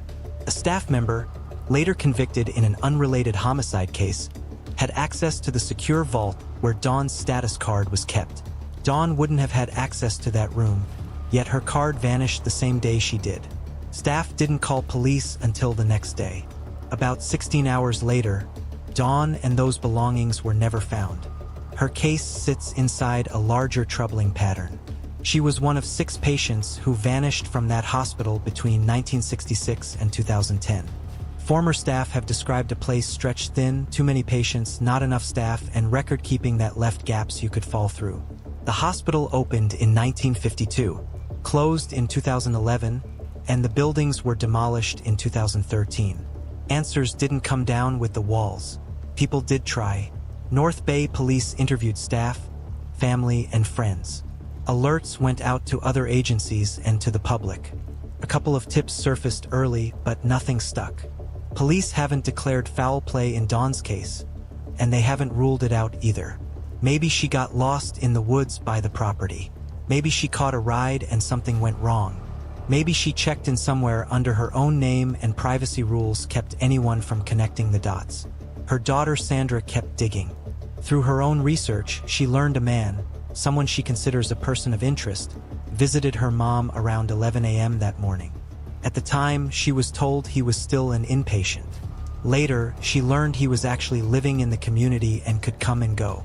Among Don's things, Sandra says she found a photo album inscribed to her mother with his name and the nickname, the Prince. Felt personal. She's never shaken the belief that he might know something. Years later, staff who spoke with a private investigator shared a last sighting around 11:30 a.m., not 5 p.m., as listed in the original police report. A shift like that changes where you look and how soon you get there. Sandra has asked the lead detective to interview this person of interest. She says it still hasn't happened. There's been outside help too. Ellen White, a former private investigator, volunteers on cold cases and shares what she learns on her podcast, Whereabouts Unknown. Listeners have provided tips, and through those responses, she learned more about the missing duffel and the status card, both reportedly gone from the vault when Dawn left that last time. Meanwhile, the tools to search have improved. In 2018, a new DNA data bank in Canada began comparing missing person profiles with unidentified human remains. A match can happen in the background after submissions are made. Even amateur sleuths look through public profiles to suggest connections. In the first 3 years, 38 matches were made, giving families answers they'd waited on for years. Tips still trickle in. Potential sightings of Dawn have been reported across the country, far more than anything that surfaced in those first months. One video from Brussels, Ontario looked promising, ruled out after local police confirmed the woman was known to them and not Dawn. Another sighting in a Timmins coffee shop turned out to be a professional who proved her identity. False leads frustrate everyone, but they keep the conversation going. Some details never fade. Dawn was last seen in a long pink, short-sleeve dress with a white floral print, a button front, and a crisscross drawstring at the back. She wore reddish-brown closed-toe sandals and may have been carrying a duffel. When she ran before, she tended to head for Highway 11 toward Kirkland Lake. She also knew her children's guardians were planning a move to Sudbury, so that direction may have made sense, too. Either way, both roads felt like a path back to her kids. Dawn was a loving, vibrant, proud Indigenous woman from the Odanak First Nation. Her case is open, and her family believes it hasn't been treated with the seriousness it deserves. Dean Kelly Morrison was born on May 27, 1969. At 44, he was in Kamloops, British Columbia, a father of 3, Annie, Edie, and Paz. That fall, most jobs ran along Highway 5 around Stump Lake, between Kamloops and Merritt. He and his wife had recently separated. Family says he was trying to steady himself, but he felt low. October 22, 2013, Dean's at Stump Lake Ranch. His van won't start. Around 9 a.m., the manager spots him, rough around the edges, wanting to head out. Accounts say he was let go that morning after appearing lethargic and unkempt. A tow is called. He's asked to tidy his work area while they wait. By midday, the tow truck rolls in. No Dean. The manager checks the outbuildings, the yard. Nothing. A little after 1 p.m., the truck leaves. Dean doesn't. He's just gone. About a week passes before the missing person report is filed. Ranch staff scour the property for weeks. In October 2019, search and rescue comes back. Fresh teams, new grids, pushing into gullies and thin timber around Stump Lake. Nothing. Dean called his mother Elizabeth every week. On days off, he stayed with his sister, who was managing anxiety and depression. Elizabeth says the sister gave him Ativan. The manager later told a reporter Dean seemed impaired that morning. His road to Stump Lake wasn't straight. He and his wife once ran a cafe in Merritt. In Langley, he'd twice put his name forward as an NDP candidate. During the 2013 campaign, he worked for MLA Harry Lawley, then slid into community reporting at the Merritt News and later the Merritt Herald briefly as editor. Dean's wallet and personal effects were found in his trailer. No money moved in his bank account after he vanished. Decades earlier, Dean's grandfather vanished, was declared dead, and surfaced 30 years later living on the streets. An uncle disappeared in the 1970s and was found murdered soon after. In the years after Dean vanished, attention stretched across the interior to other disappearances. Luke Neville, 48, was last seen October 9, 2017, around Spence's Bridge, where he lived and worked as a renovation contractor. The next day, his white Ford E250 was found burned on a Forest Service road about 12 miles out. RCMP deemed the case suspicious.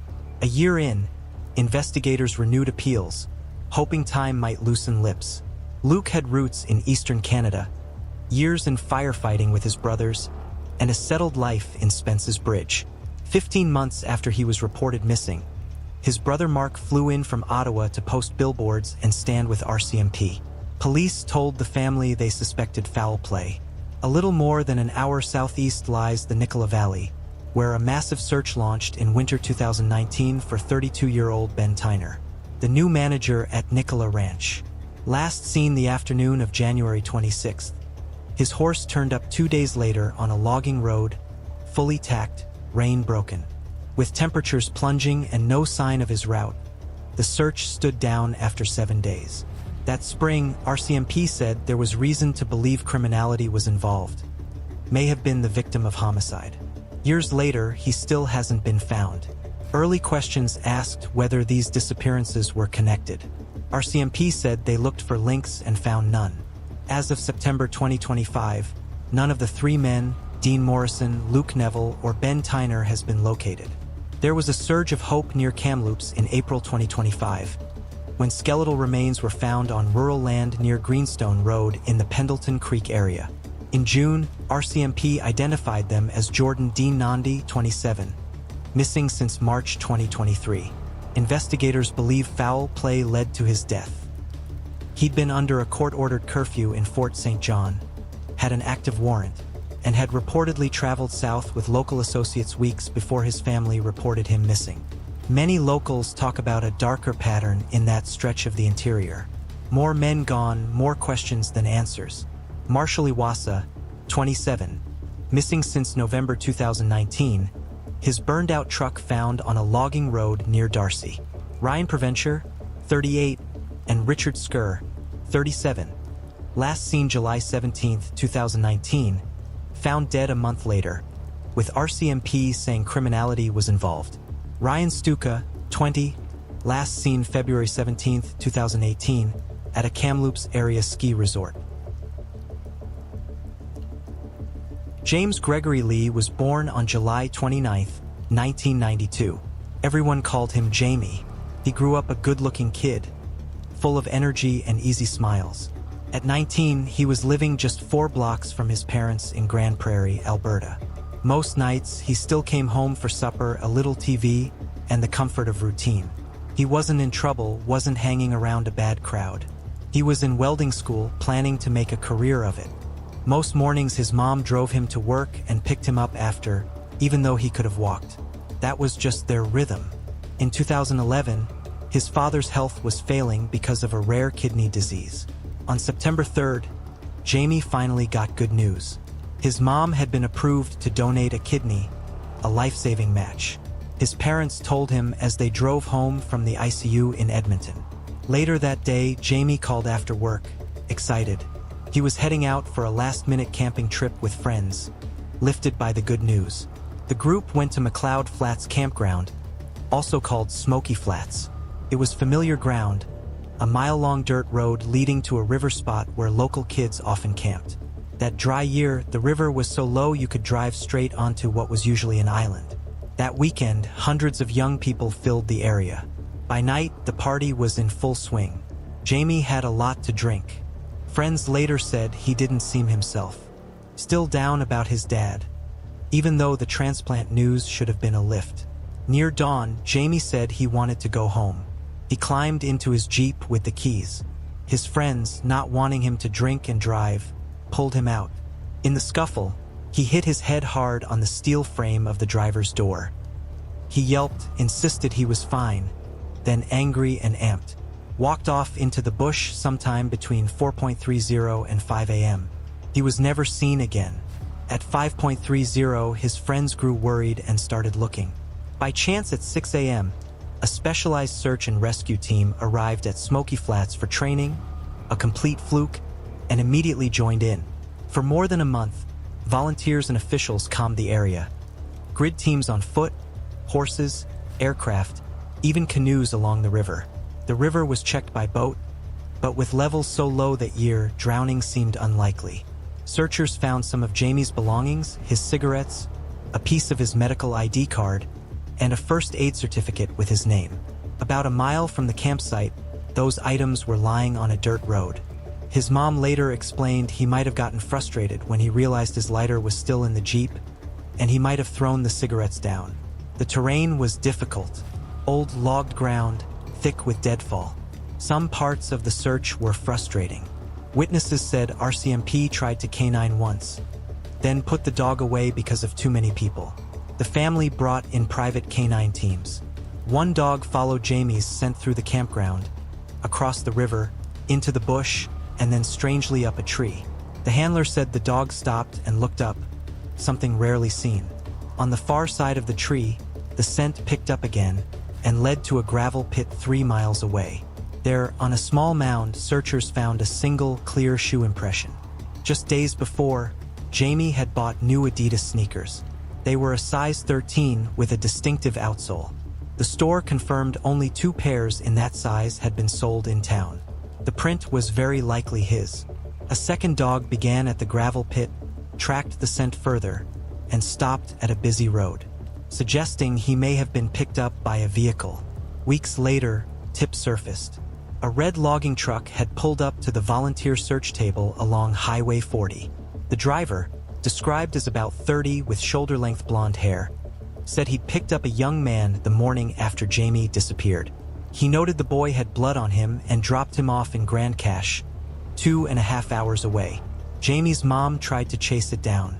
She says RCMP weren't interested. She tracked the truck, photographed it, and learned it had changed hands just weeks after Jamie vanished. The opportunity to question that driver was lost. At home, the change was immediate. Jamie had been the son who always stopped in for supper, who was always around. Suddenly, the chair he favored sat empty. The town rallied. 200 searchers a day, even staff from the local museum where his mother worked. But as weeks stretched into months, no answers came. RCMP eventually polygraphed all of Jamie's friends from that night. According to them, every one of the boys passed cleanly and their accounts stayed consistent. Jamie's case went quiet for years, officially inactive after 2016. Recently, it was transferred to the County of Grand Prairie RCMP, where a new investigator has started fresh. Molly Anita Margaret Justice was born circa 1927. By 15, she lived on Brett Avenue in Saanich, British Columbia, just east of Swan Lake, where the Canadian National Railway grade cut a quick-line home. It was wartime, cold air, and a hint of snow. January 18, 1943, Molly steps off the 5:50 p.m. bus after her shift at General Warehouse Ltd., a garment factory where a teenager's already trusted as head seamstress. The driver watches her stride into the dark. She doesn't like that walk along the tracks, but the shortcut is the shortcut and it points straight home. She never makes it. A couple leaving Swan Lake spots blood-stained packages. Officers follow the trail to the rail bed, what's now the Galloping Goose, and find her face down in the snow. Her body's still warm. 2 heavy blows to the head, nearly 24 stab wounds from a small blade. Her purse and a ring are gone. There's no sexual assault. Saanich police bring in Victoria and provincial officers, plus the Army's Provost Corps. They retrace her route off at Carey Road, along University to Douglas, over to Vernon, down the embankment by the bridge, then onto the CNR grade. She's killed at the next crossing, where the tracks meet Darwin Road. Detectives even try hot water to free clues, then stop before they wash them away. A municipal reward brings silence. 2 weeks later, Swan Lake gives up new leads. Under an upside-down bucket, Molly's purse and a lighter engraved RL, no usable prints. Nearby, men's tan capeskin gloves, soft full lining, snug elastic wrist ring by 2. Then, on May 16, 1943, an 11-year-old girl was sexually assaulted by 15-year-old Francis James Halbert, who went by Frank and sometimes used the last name Pepler. During the assault, he threatened the girl, saying he was going to do to her what he did to Molly. He was arrested the same day and convicted for the assault 2 weeks later. He was questioned about Molly, but denied being responsible for her murder and instead pointed investigators to his co-worker, 49-year-old William Mitchell, saying Mitchell had confessed. Mitchell was arrested and tried for the murder. However, due to the lack of evidence and a workplace alibi placing him at work on the night of the murder, he was acquitted. 24 years later, in 1967, Halbert's name resurfaced, not for a murder charge, but for perjury related to what he'd said as a youth during the Mitchell proceedings. Over the years, Halbert reportedly admitted on multiple occasions to murdering Molly, but he was never charged with the homicide. Instead, he received 4.5 years in prison for perjury. Over the years, rumors swirled that he avoided a murder charge because he was related to then-Deputy Attorney General Eric Pepler, but a 1996 review found no evidence to support that claim. The review did not declare a perpetrator, though police have long indicated they believe Halbert was likely the killer. Unfortunately, evidence recovered at the time, such as hair reportedly found under Molly's fingernails and a fingerprint on items from her purse, was not retained.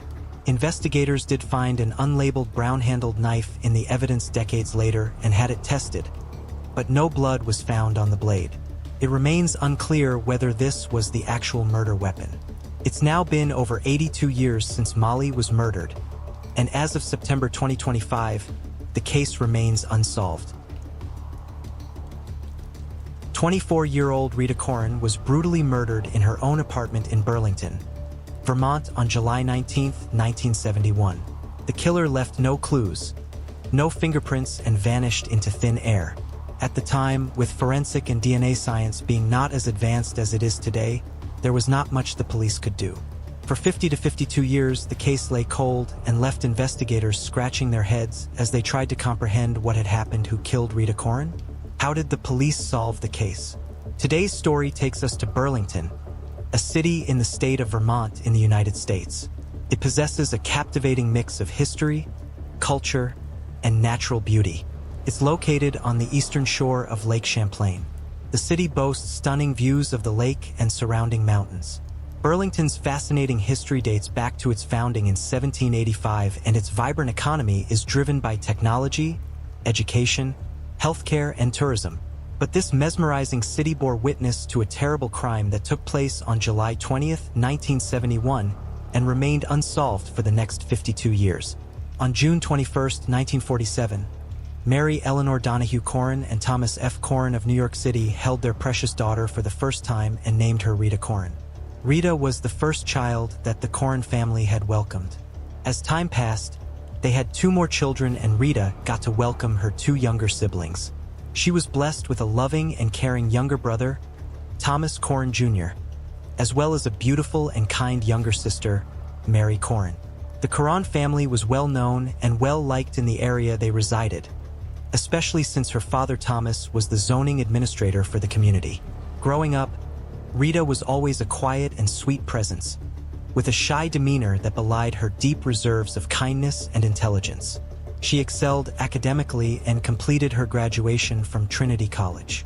She was always passionate about teaching. She completed her degree in primary education and took graduate courses at the University of Vermont. Rita lived with her family for 24 years until one day she decided to move out. It was the first time she had lived away from them, and she moved into an apartment on 17 Brooks Avenue in Burlington, Vermont, with 3 other roommates. She fulfilled her dream when she became a beloved 2nd grade teacher in Milton Elementary School. All her students loved her, and she made a lasting impact on their lives. One of her students, Jim Rabar, still remembers her 5 decades later for an act of kindness she showed him when he was in the 2nd grade. While acting in a school play, he used a teddy bear as a prop, which he liked a lot, and after the play he asked Rita if he could keep it, and Rita allowed him to do so. Rita was also a talented singer and dancer, as she would often spend her time with her younger sister Mary, tap dancing and singing together. During the summer, Rita worked part-time as a chambermaid at the South Burlington Colonial Motor Inn, where she was known for her hard-working and diligent nature. She was loved by her coworkers and guests alike who were touched by her warmth and sincerity. Can you imagine any reason for such a quiet, kind, and warm-hearted person to be killed so brutally? What could have been the reason behind her murder? On July 20th, 1971, when Beverly, one of the roommates of Rita, came back home, she had no idea that a horrifying scene was waiting for her. Beverly Lamphere returned back late from a date with her boyfriend at 1 a.m. The two other roommates were not staying at the house that night, so it was just her and Rita. As she opened the door, she was immediately hit with the scent of iron, the unmistakable smell of blood. Her eyes adjusted to the darkness and she saw a figure lying on the ground. As she got closer, she realized it was Rita lying partially nude with blood all over her body. Her hair was still in curlers and it looked like she had been preparing for bed when the attack happened. Beverly screamed out for her boyfriend, hoping he could somehow save her friend, but it was already too late. Rita was gone, her life snuffed out in a brutal and senseless act of violence. Beverly's mind raced with questions. Who could do such a thing? Why would someone hurt her dear friend? She immediately called the police as she was very scared and disheartened seeing her friend's demise. The darkness of the night was not comforting, and her mind was racing with thoughts about Rita. She had left her dear friend and roommate just a few hours ago, and Rita had been happy and excited to have the apartment all to herself. The silence of the night was deafening as Beverly and her boyfriend waited for the police to arrive. They couldn't understand why no one had heard anything. No screams, no sound of a struggle. It was like the killer had disappeared into thin air. After a short while, the police arrived at the scene and began the investigation. At first, investigators thought that Rita may have been murdered for money, but Rita's purse containing about $20 was found untouched, so it became clear that a robbery was not the motive. When investigators started to examine the whole apartment, they saw there were blood stains in the kitchen, which indicated that the murderer could possibly have fled from there. After a thorough examination of the crime scene, the body was sent for an autopsy. The brutality of the attack was evident from the moment the chief medical examiner, Lawrence Harris, laid eyes on Rita's lifeless body. Her body was examined carefully, and they found violent bruises that covered her face and head. It was clear that she had fought for her life with everything she had, leaving behind signs of a fierce struggle. But in the end, it was the crushing grip of the killer's hands around her neck that had silenced her forever. As if the physical violence wasn't enough, the killer tried to kill her in the most brutal way possible. Her torn clothes were found discarded under her body, a cruel reminder of the heinous act that had taken place. The details of the assault were too gruesome to imagine, and it was a small comfort that she had not been sexually assaulted. Investigators swarmed the area around 17 Brooks Avenue, searching for any clues that could help solve the brutal murder of beloved teacher and chambermaid Rita Curran. The air was heavy with the weight of the unsolved crime, and residents of the town were on edge, fearful that the killer might still be lurking among them. Investigators went door to door. They also talked and interrogated the people around 17 Brooks Avenue to see if anyone might have seen or heard something out of the ordinary in the hours leading up to the discovery of Rita's body. They urged residents to think back to that fateful night and to come forward with any information that could help bring justice to the Curran family. The investigators combed through hundreds of leads, pursued every potential angle, and examined every piece of evidence they could find. Despite their best efforts, they hit a dead end. They found a single cigarette butt near Rita's lifeless arm, and they hoped it might provide some kind of a clue to her killer's identity. But at the time, DNA technology was not advanced enough to extract a profile, and the cigarette butt yielded no useful information. The killer remained a mystery, hidden in the shadows, leaving the investigators and the community puzzled. One day in 1979, FBI agent John Bassett made a chilling connection. The motel where Curran worked was right next to the infamous Elizabeth Lund home for unwed mothers, the birthplace of none other than notorious serial killer Ted Bundy. As Bassett delved deeper into the case, he noticed uncanny similarities between the crime scene and those of Bundy's known victims. Bundy's modus operandi involved stalking the victims for days or weeks before assaulting them. He broke into his victims' apartments and cased their homes, learning their routines and which doors were unlocked. Rita's sister believed Ted Bundy was responsible for her sister's murder and cited some similarities to his other victims. She emphasized that all of Bundy's victims had long brown hair parted in the middle, which she believed was his motive for revenge against his ex-girlfriend. However, Bundy later stated that his victims were chosen for their youth and attractiveness, and not for specific hair color or style. But after looking into the possible similarities, police found that there were details in this case that did not match Bundy's profile.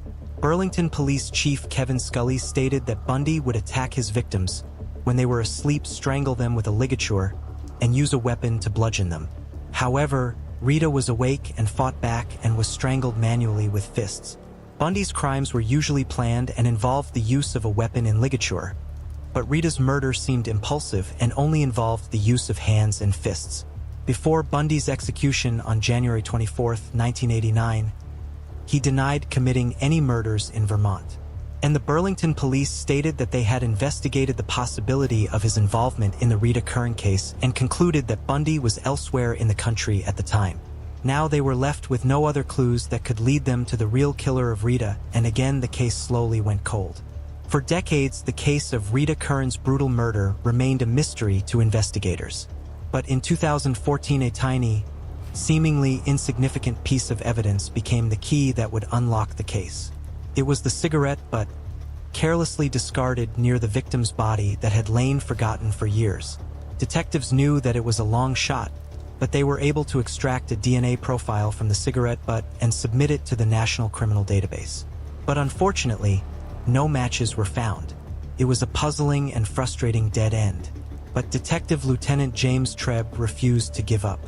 He knew that this DNA profile could be the key to unlocking the case, but he needed to think outside the box. He realized that the person who left that cigarette butt may have never had genetic material entered into the database, possibly because they had never been convicted of a felony. Detective Lieutenant James Trebb refused to let the case of Rita Kern's murder go unsolved. In 2019, he made a bold move and gathered a team of experts to review the evidence, taking a fresh approach to the decades-old case. They combed through every piece of evidence with a fine-tooth comb, determined to find the missing puzzle piece that would crack the case wide open. Trebb knew that they needed a new strategy, and they found it in genetic genealogy. They decided to use this cutting-edge technique to analyze the DNA profile found on the cigarette butt discovered at the scene of the crime. They delved deep into DNA databases, hoping to find a match for the genetic material that had eluded them for so long. Their hard work paid off when an outside expert in genetic genealogy was able to connect the DNA to relatives of a man named William DeRusse. The relative they then contacted was the half-brother of DeRuisse, who was willing to give them his DNA sample, and his DNA helped to finally conclude with certainty that DeRuisse was the one who left behind the cigarette but found at the scene of the crime. When police looked into DeRuisse's whereabouts at the time of the murder, they found he was living 2 floors above Rita's apartment at 17 Brooks Avenue. With this breakthrough, they finally had the key to unlock the mystery of Rita Kern's murder. The investigation proceeded, and investigators now found additional DNA evidence on Kern's ripped housecoat that matched the DNA on the cigarette but found near her body. This discovery strengthened the case against Darius as it linked him to the crime scene in a more concrete manner. They then looked into his past and found out that William DeRusse was married to Michelle in the summer of 1971 in Burlington, just about 2 weeks before the murder. They were newlyweds who were living in the same building just 2 floors above Rita Kern when she was brutally murdered in 1971. Furthermore, investigators were able to re-interview DeRusse's then-wife, who had previously lied about his alibi when they had interviewed her during the initial investigation, and she admitted to her falsehood. She told them that she had been threatened by DeRusse to say that they were together on the night of the murder, but the truth was that they had had an argument, and DeRusse went outside for a walk to try and cool down. She had no idea about what happened when DeRusse was gone. Her admission was a key factor in the investigation as it helped to establish DeRuisse's guilt beyond any reasonable doubt. She also told them that shortly after the crime, DeRuisse had left her and moved to Thailand to become a monk. 3 years later, he resurfaced in San Francisco where he met his second wife, Sarah Hepting. Detectives contacted Sarah, his second wife as well, and asked her about DeRuis. Sarah's account of DeRuis was chilling. She told Burlington police that he once stabbed a woman right in front of her, but luckily she survived the attack. In addition, she revealed that he had tried to strangle her in the same manner that Corin was killed. All of this, along with evidence found against him and the confession of his first wife, was enough for the police to be sure that they had their culprit. But sadly, despite the victory in solving the case, the day was bittersweet for the police, as when they looked into DeRuis, they learned that he had already died of a drug overdose in 1986.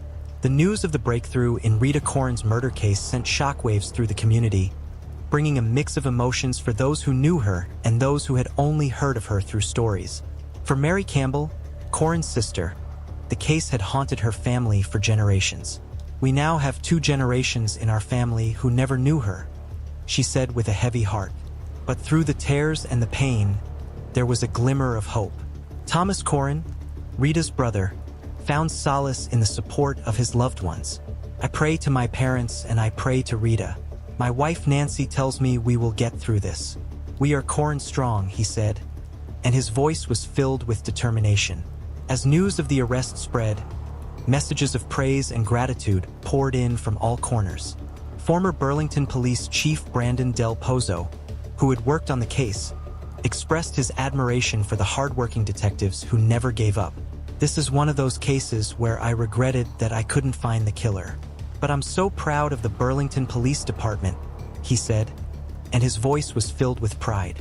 Jim Rabar, the former student of Corin's, spoke as well, saying, "She was beautiful from the inside out. She told me that I could keep the teddy bear, and I still have the teddy bear. I just can't find it," he said with a heavy heart. Rabar's sentiment was echoed by many in the community who remembered Corin as a dedicated teacher who had a passion for education and helping others learn. Her legacy will continue to live on in the hearts and minds of those who knew her, and those who only know her through the stories that have been passed down through generations. We hope you've enjoyed this gripping story of how this cold case was solved after more than 50 years. The tireless efforts of investigators and the advancements in forensic technology have allowed this case to finally be solved, bringing closure to the loved ones of the victim. Skidmore, Missouri is the setting of this tragic and disturbing story. In the interest of providing a bit of background, it's worth noting that this small town with a population of less than 400 people already had a big name when it came to crime. It became the center of a media firestorm in the early 1980s. A local man named Ken McElroy had a notorious reputation as a vicious bully. Accused of theft and rape amongst other things, he would often receive light sentences for his crimes, which angered the people of Skidmore. When leaving a local bar in 1981, he was shot dead in broad daylight in a vigilante-style execution. Despite his wife witnessing the murder, the town closed ranks and would not corroborate her version of events. And 20 years later, this refusal to talk and a stalled investigation would thrust Skidmore back into the spotlight once again. Branson Kane Perry was born on February 24, 1981. His parents divorced in late 2000, but he remained the apple of their eye and they adored him. He graduated from Nottoway Holt High School and soon after began working odd jobs around the neighborhood to support himself. He was an active young man and a black belt martial artist. After the divorce of his parents, he lived with his father at 304 West Oak Street in Skidmore. April 7, 2001, Perry visited his neighbor, Jason Bierman, and while he was there, he ended up being inadvertently drugged. While under the influence, he stripped naked and ended up having sex with Bierman. It was known that Branson was gay and had had sexual encounters in the past, but he felt embarrassed and upset and he confided in his father, Bob. Bob knew about his son's sexuality, but he was furious that his son had been taken advantage of. For days later, Branson invited a friend called Gina over to his house. Bob had been in hospital and was due home soon. Branson wanted to have the house tidy for him when he returned. At the same time, 2 unnamed men were carrying out repair works on Bob's car outside. The events of that day remain unclear. The following is an excerpt taken from a blog post made by Rebecca Clino, Branson's mother. The events of that day are fairly sketchy to me and often make no sense. I don't have a timeline of when they occurred, only sporadic comments that were made. At one point, the friend saw Branson run into the kitchen and take something out of the cabinets, then run out the back door. When he returned, she said he wouldn't tell her what he was doing and acted like nothing had happened. Later, she said she had taken a shower, and when she came out of the bathroom, she saw one of the men that was working on the car going through the cabinets in the kitchen. She said she had asked him what he was looking for. He told her nothing and went back outside. Then at approximately 3 p.m., she'd been upstairs when she heard the front porch door shut. She looked out the window and saw Branson. She asked him where he was going, and he told her he was going to put the jumper cables into the storage shed and would be right back. She never saw him again. The men that had been working on the car claimed to have never seen him. No one saw him. When Branson didn't return from outside, Gina says that she believed he had simply gotten sidetracked, so she left his house and went home. The next day, April 12th, Branson's grandmother, Joanne, stopped by the Perry residence. When she got to the house, she realized no one was home and that the door was unlocked. Over the next few days, she continued to call the house but would get no answer. She contacted Branson's mother and they realized that neither had spoken to him. Bob was discharged from hospital a few days later than expected, and he and his wife went to report Branson as a missing person on April 17th. County police organized a 15-mile radius search of the area surrounding Branson and Bob's home. They could find no trace of him in the fields or abandoned buildings. Police also couldn't locate the jumper cables he said he was taking to the shed.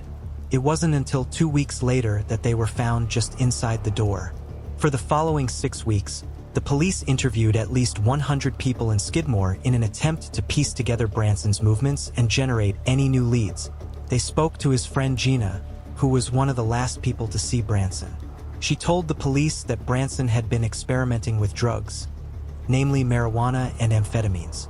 This was confirmed by a member of his family, who said that he had a bottle of Valium with him on the day he disappeared.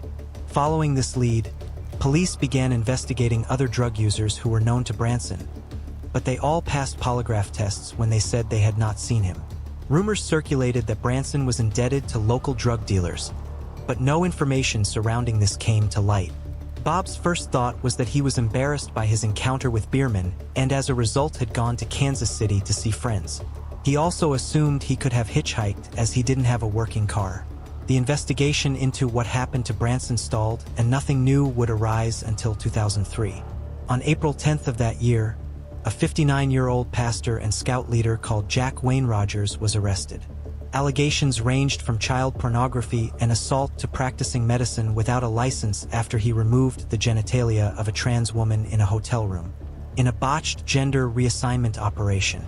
After being unable to stop her from bleeding, his victim called 911.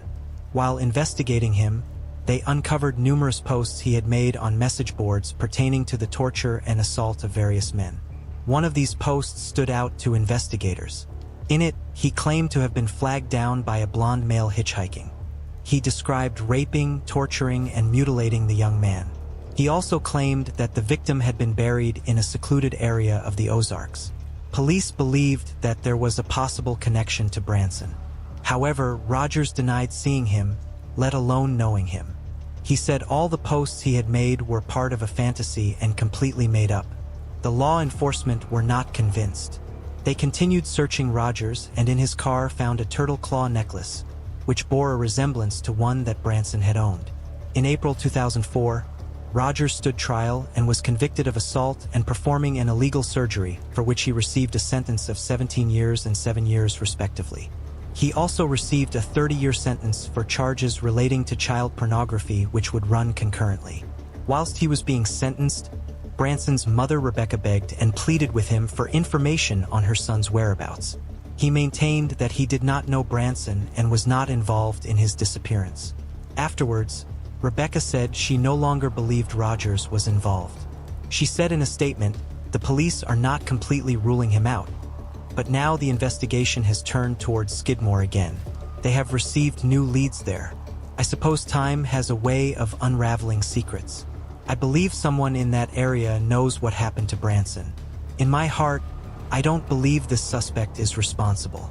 Despite the nightmare I lived through at his sentencing, I am thankful that someone with that much evil will never walk the streets again. Sadly, just 3 years after the disappearance of his son, Bob passed away in 2004.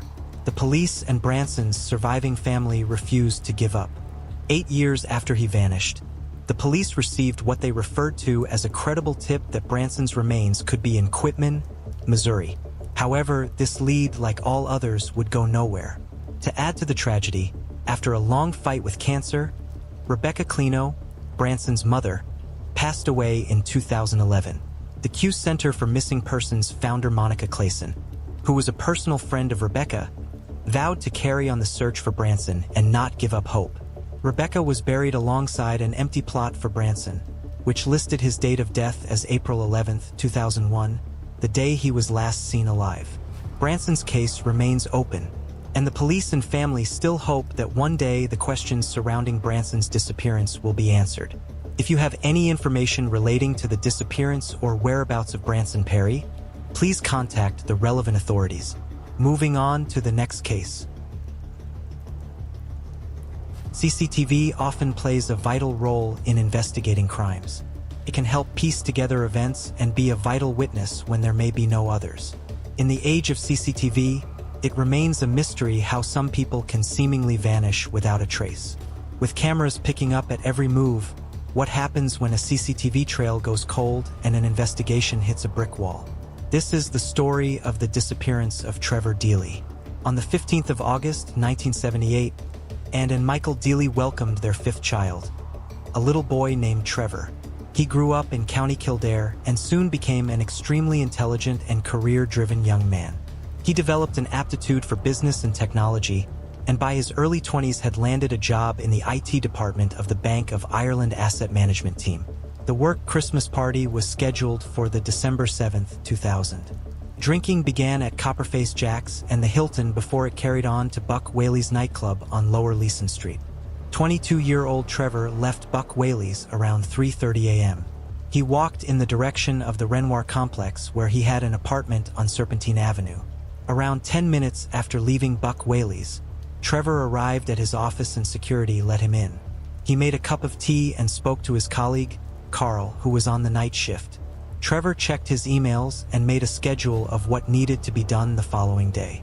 Due to a heavy storm and a taxi strike, he left at 4:03 a.m. with his umbrella in hand and carried on foot. He rang a friend of his in County Kildare and the friend described the voicemail as, "Hi Glenn, I missed you there. Just on my way home, all going good. I'll talk to you tomorrow." The message was regarded as innocuous by his friend and it was deleted.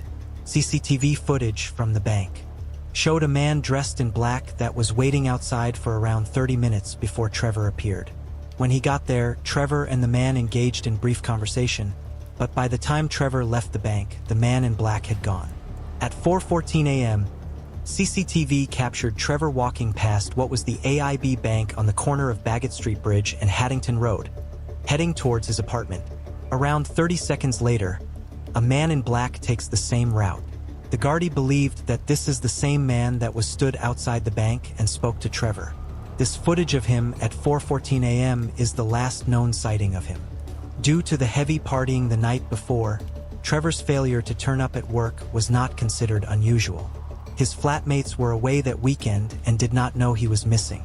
When Trevor failed to show up on Monday, the alarm was raised. The bank called his family, and after confirming that no one had spoken with him that weekend, he was reported as a missing person. The family's take charge approach drew praise from the Gardaí. Detective Sergeant Michael Fitzgerald, who worked the case from the beginning, said, "His friends and family handed out thousands of leaflets when knocking on doors and put posters up all over Dublin.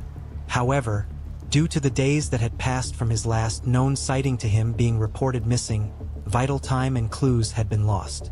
In the weeks before his disappearance, Trevor had flown to Alaska to meet a girl that he had befriended while she was holidaying in Dublin. 2 Gardaí traveled out to Alaska to talk to her, but this proved to be another dead end. The Garda Sabaqua team scoured the River Dodder and the Grand Canal, but turned up nothing. Trevor's sister Michelle said that she called his phone a few times over the weekend he went missing, and she believes that it rang out. Dr. Philip Perry, a senior research fellow in radio and optical communications laboratory at Dublin City University, said that had Trevor's phone gone into the water, it would have died within seconds. Has since stated that she is not 100% sure it rang. After 16 years and still no trace, the investigation was reopened in December of 2016. In April 2017, the CCTV footage was enhanced and released to the public. The Gardaí said they believe that the man seen following Trevor was the same man from outside the bank. He remains a person of interest, and to date, no one has come forward. In August that same year, the Guardia began searching a secluded area stretching 3 acres of a Dublin suburb, around 5 miles from where Trevor had been seen on the CCTV footage. They had received a tip that Trevor had been murdered that night by a criminal from Crumlin, County Antrim, a criminal that was well known to the Guardia. He was involved in a prostitution and drug gang who operated in the area that Trevor was last seen. The gang had also been investigated in June 1998 for the murder of Sinead Kelly, a young prostitute who'd been stabbed to death on Grand Canal Bank. The informant said that Trevor had crossed paths with his murderer by chance, and it was simply a case of wrong place, wrong time. By September, the search had been called off. Trevor's case remains open and as yet unsolved. If you have any information relating to the disappearance or whereabouts of Trevor Deely, please contact the relevant authorities. Moving on to the next case. The disappearance of Marilyn Bergeron captivated Canada. Born in Quebec in 1983, she was a bright and gifted child with a love for the arts, music, and languages. Her open and inquisitive nature meant she was fascinated by different cultures and ways of life. Her parents described friends that could be a bad influence, and she could sometimes find herself in trouble due to her recklessness. Her passion for the arts meant she graduated with a degree in media arts and technology, and she would eventually move to Montreal in 2005. She was able to use her degree by working as a freelance editor for local stations and worked as a sales assistant in a music store. Her ultimate dream was to become a flight attendant, a job that would show her the world and everything it had to offer. However, this bright and happy young woman would soon become a frightened and paranoid one. In early 2008, she told her family she wanted to return to Quebec City, as she was too frightened and didn't feel safe being in Montreal. February 10, 2010, Marilyn leaves her apartment in Hochelaga, Maisonneuve suddenly, and by the 16th of February, she's moved back home to Quebec City to be with her parents. It became clear to her family that something was deeply wrong. She appeared withdrawn and troubled. Her sister Natalie said that when questioned, Marilyn would refuse to talk and break down in tears. Marilyn denied it was financial woes, drug misuse, or relationship problems. Her mother persisted and asked if someone had assaulted her. When Marilyn went silent, she began to cry. Her mother begged her to seek the help of a psychologist and lift the emotional load that she had been carrying for so long. The day after settling back in with her family, on February 17, 2010, she told her parents she wanted to go for a walk. She wore her black coat and suede boots, took her credit card, and left. At around 11 a.m., she was spotted on CCTV trying to withdraw $60 from an ATM in Loretteville, but her card was declined. The footage shows her repeatedly looking over her shoulder as if on the lookout for something or someone. That afternoon, she went to a coffee shop, Cafe Depot, and paid using her card. The clerk said that she appeared agitated and eager to leave. When Marilyn didn't come home that night, her parents knew something was desperately wrong, and they reported her as a missing person to the police. Investigators traced her card to the ATM and coffee shop, and her parents scoured the city, handing out flyers in a desperate attempt to find their daughter. The story of her disappearance quickly became front-page news. Images of her circulated through different media circuits, and the investigation ramped up. When the police discovered the CCTV of the withdrawn and anxious Marilyn, they initially would not show her parents. They were concerned it would cause them too much unnecessary distress. When her parents eventually watched the footage back, they agreed that she looked helpless. Famed crime reporter Claude Poirier examined the case as part of his TV show Poirier Enquête.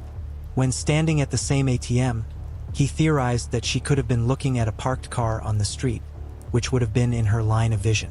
Further credence is added to this argument when considering that it was a 16-mile trip from her parents' house to the coffee shop. While it was feasible that she walked as she was fit and healthy, her family argue it was more reasonable that she was driven by someone, but to date no one has come forward saying they gave her a lift. The trail quickly went cold and all leads were dead ends. It would be 2 years before any kind of breakthrough. A man got in contact with Claude Poirier saying that Marilyn was in Hawkesbury, Ontario, and that he'd seen her there consistently in the area for over a year. Other locals confirmed this after seeing a photograph of her.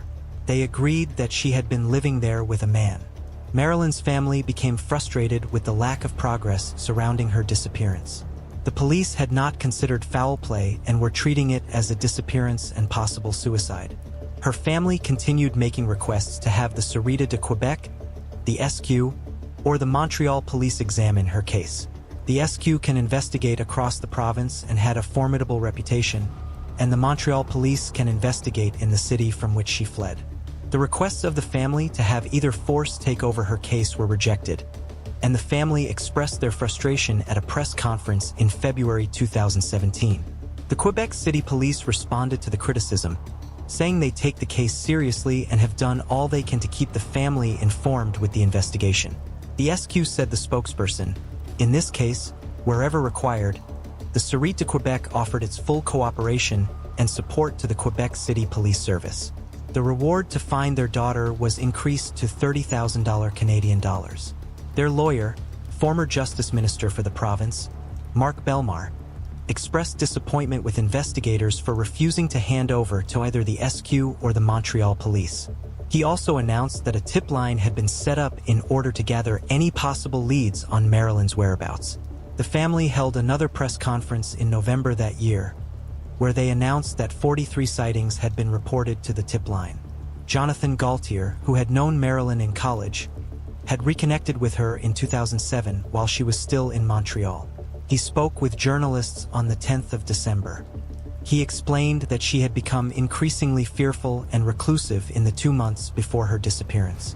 He said that when he and Marilyn were going to the same party, he was shocked by the sudden change in Marilyn's personality.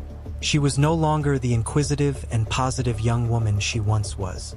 Instead, she was despondent and listened to her music in the dark. When they got to the party, her mood slightly improved. But after talking with a friend, she quickly became frightened and anxious, as if she'd been reminded of something she wanted to forget. She quickly asked to go home. When they returned to her apartment, her demeanor deteriorated rapidly, and she began to cry uncontrollably. Jonathan tried to comfort her, to get her to explain what had happened. He asked if she had been raped or witnessed a murder. She said no, something much worse had happened. He continued to ask her what it was, but she would not say anymore. She said to him, "You can't even begin to imagine what I've been through, Joe." He is quoted as saying, "I tried to get her to say what it was for 3 or 4 hours. I got the impression she did not want to put me in danger."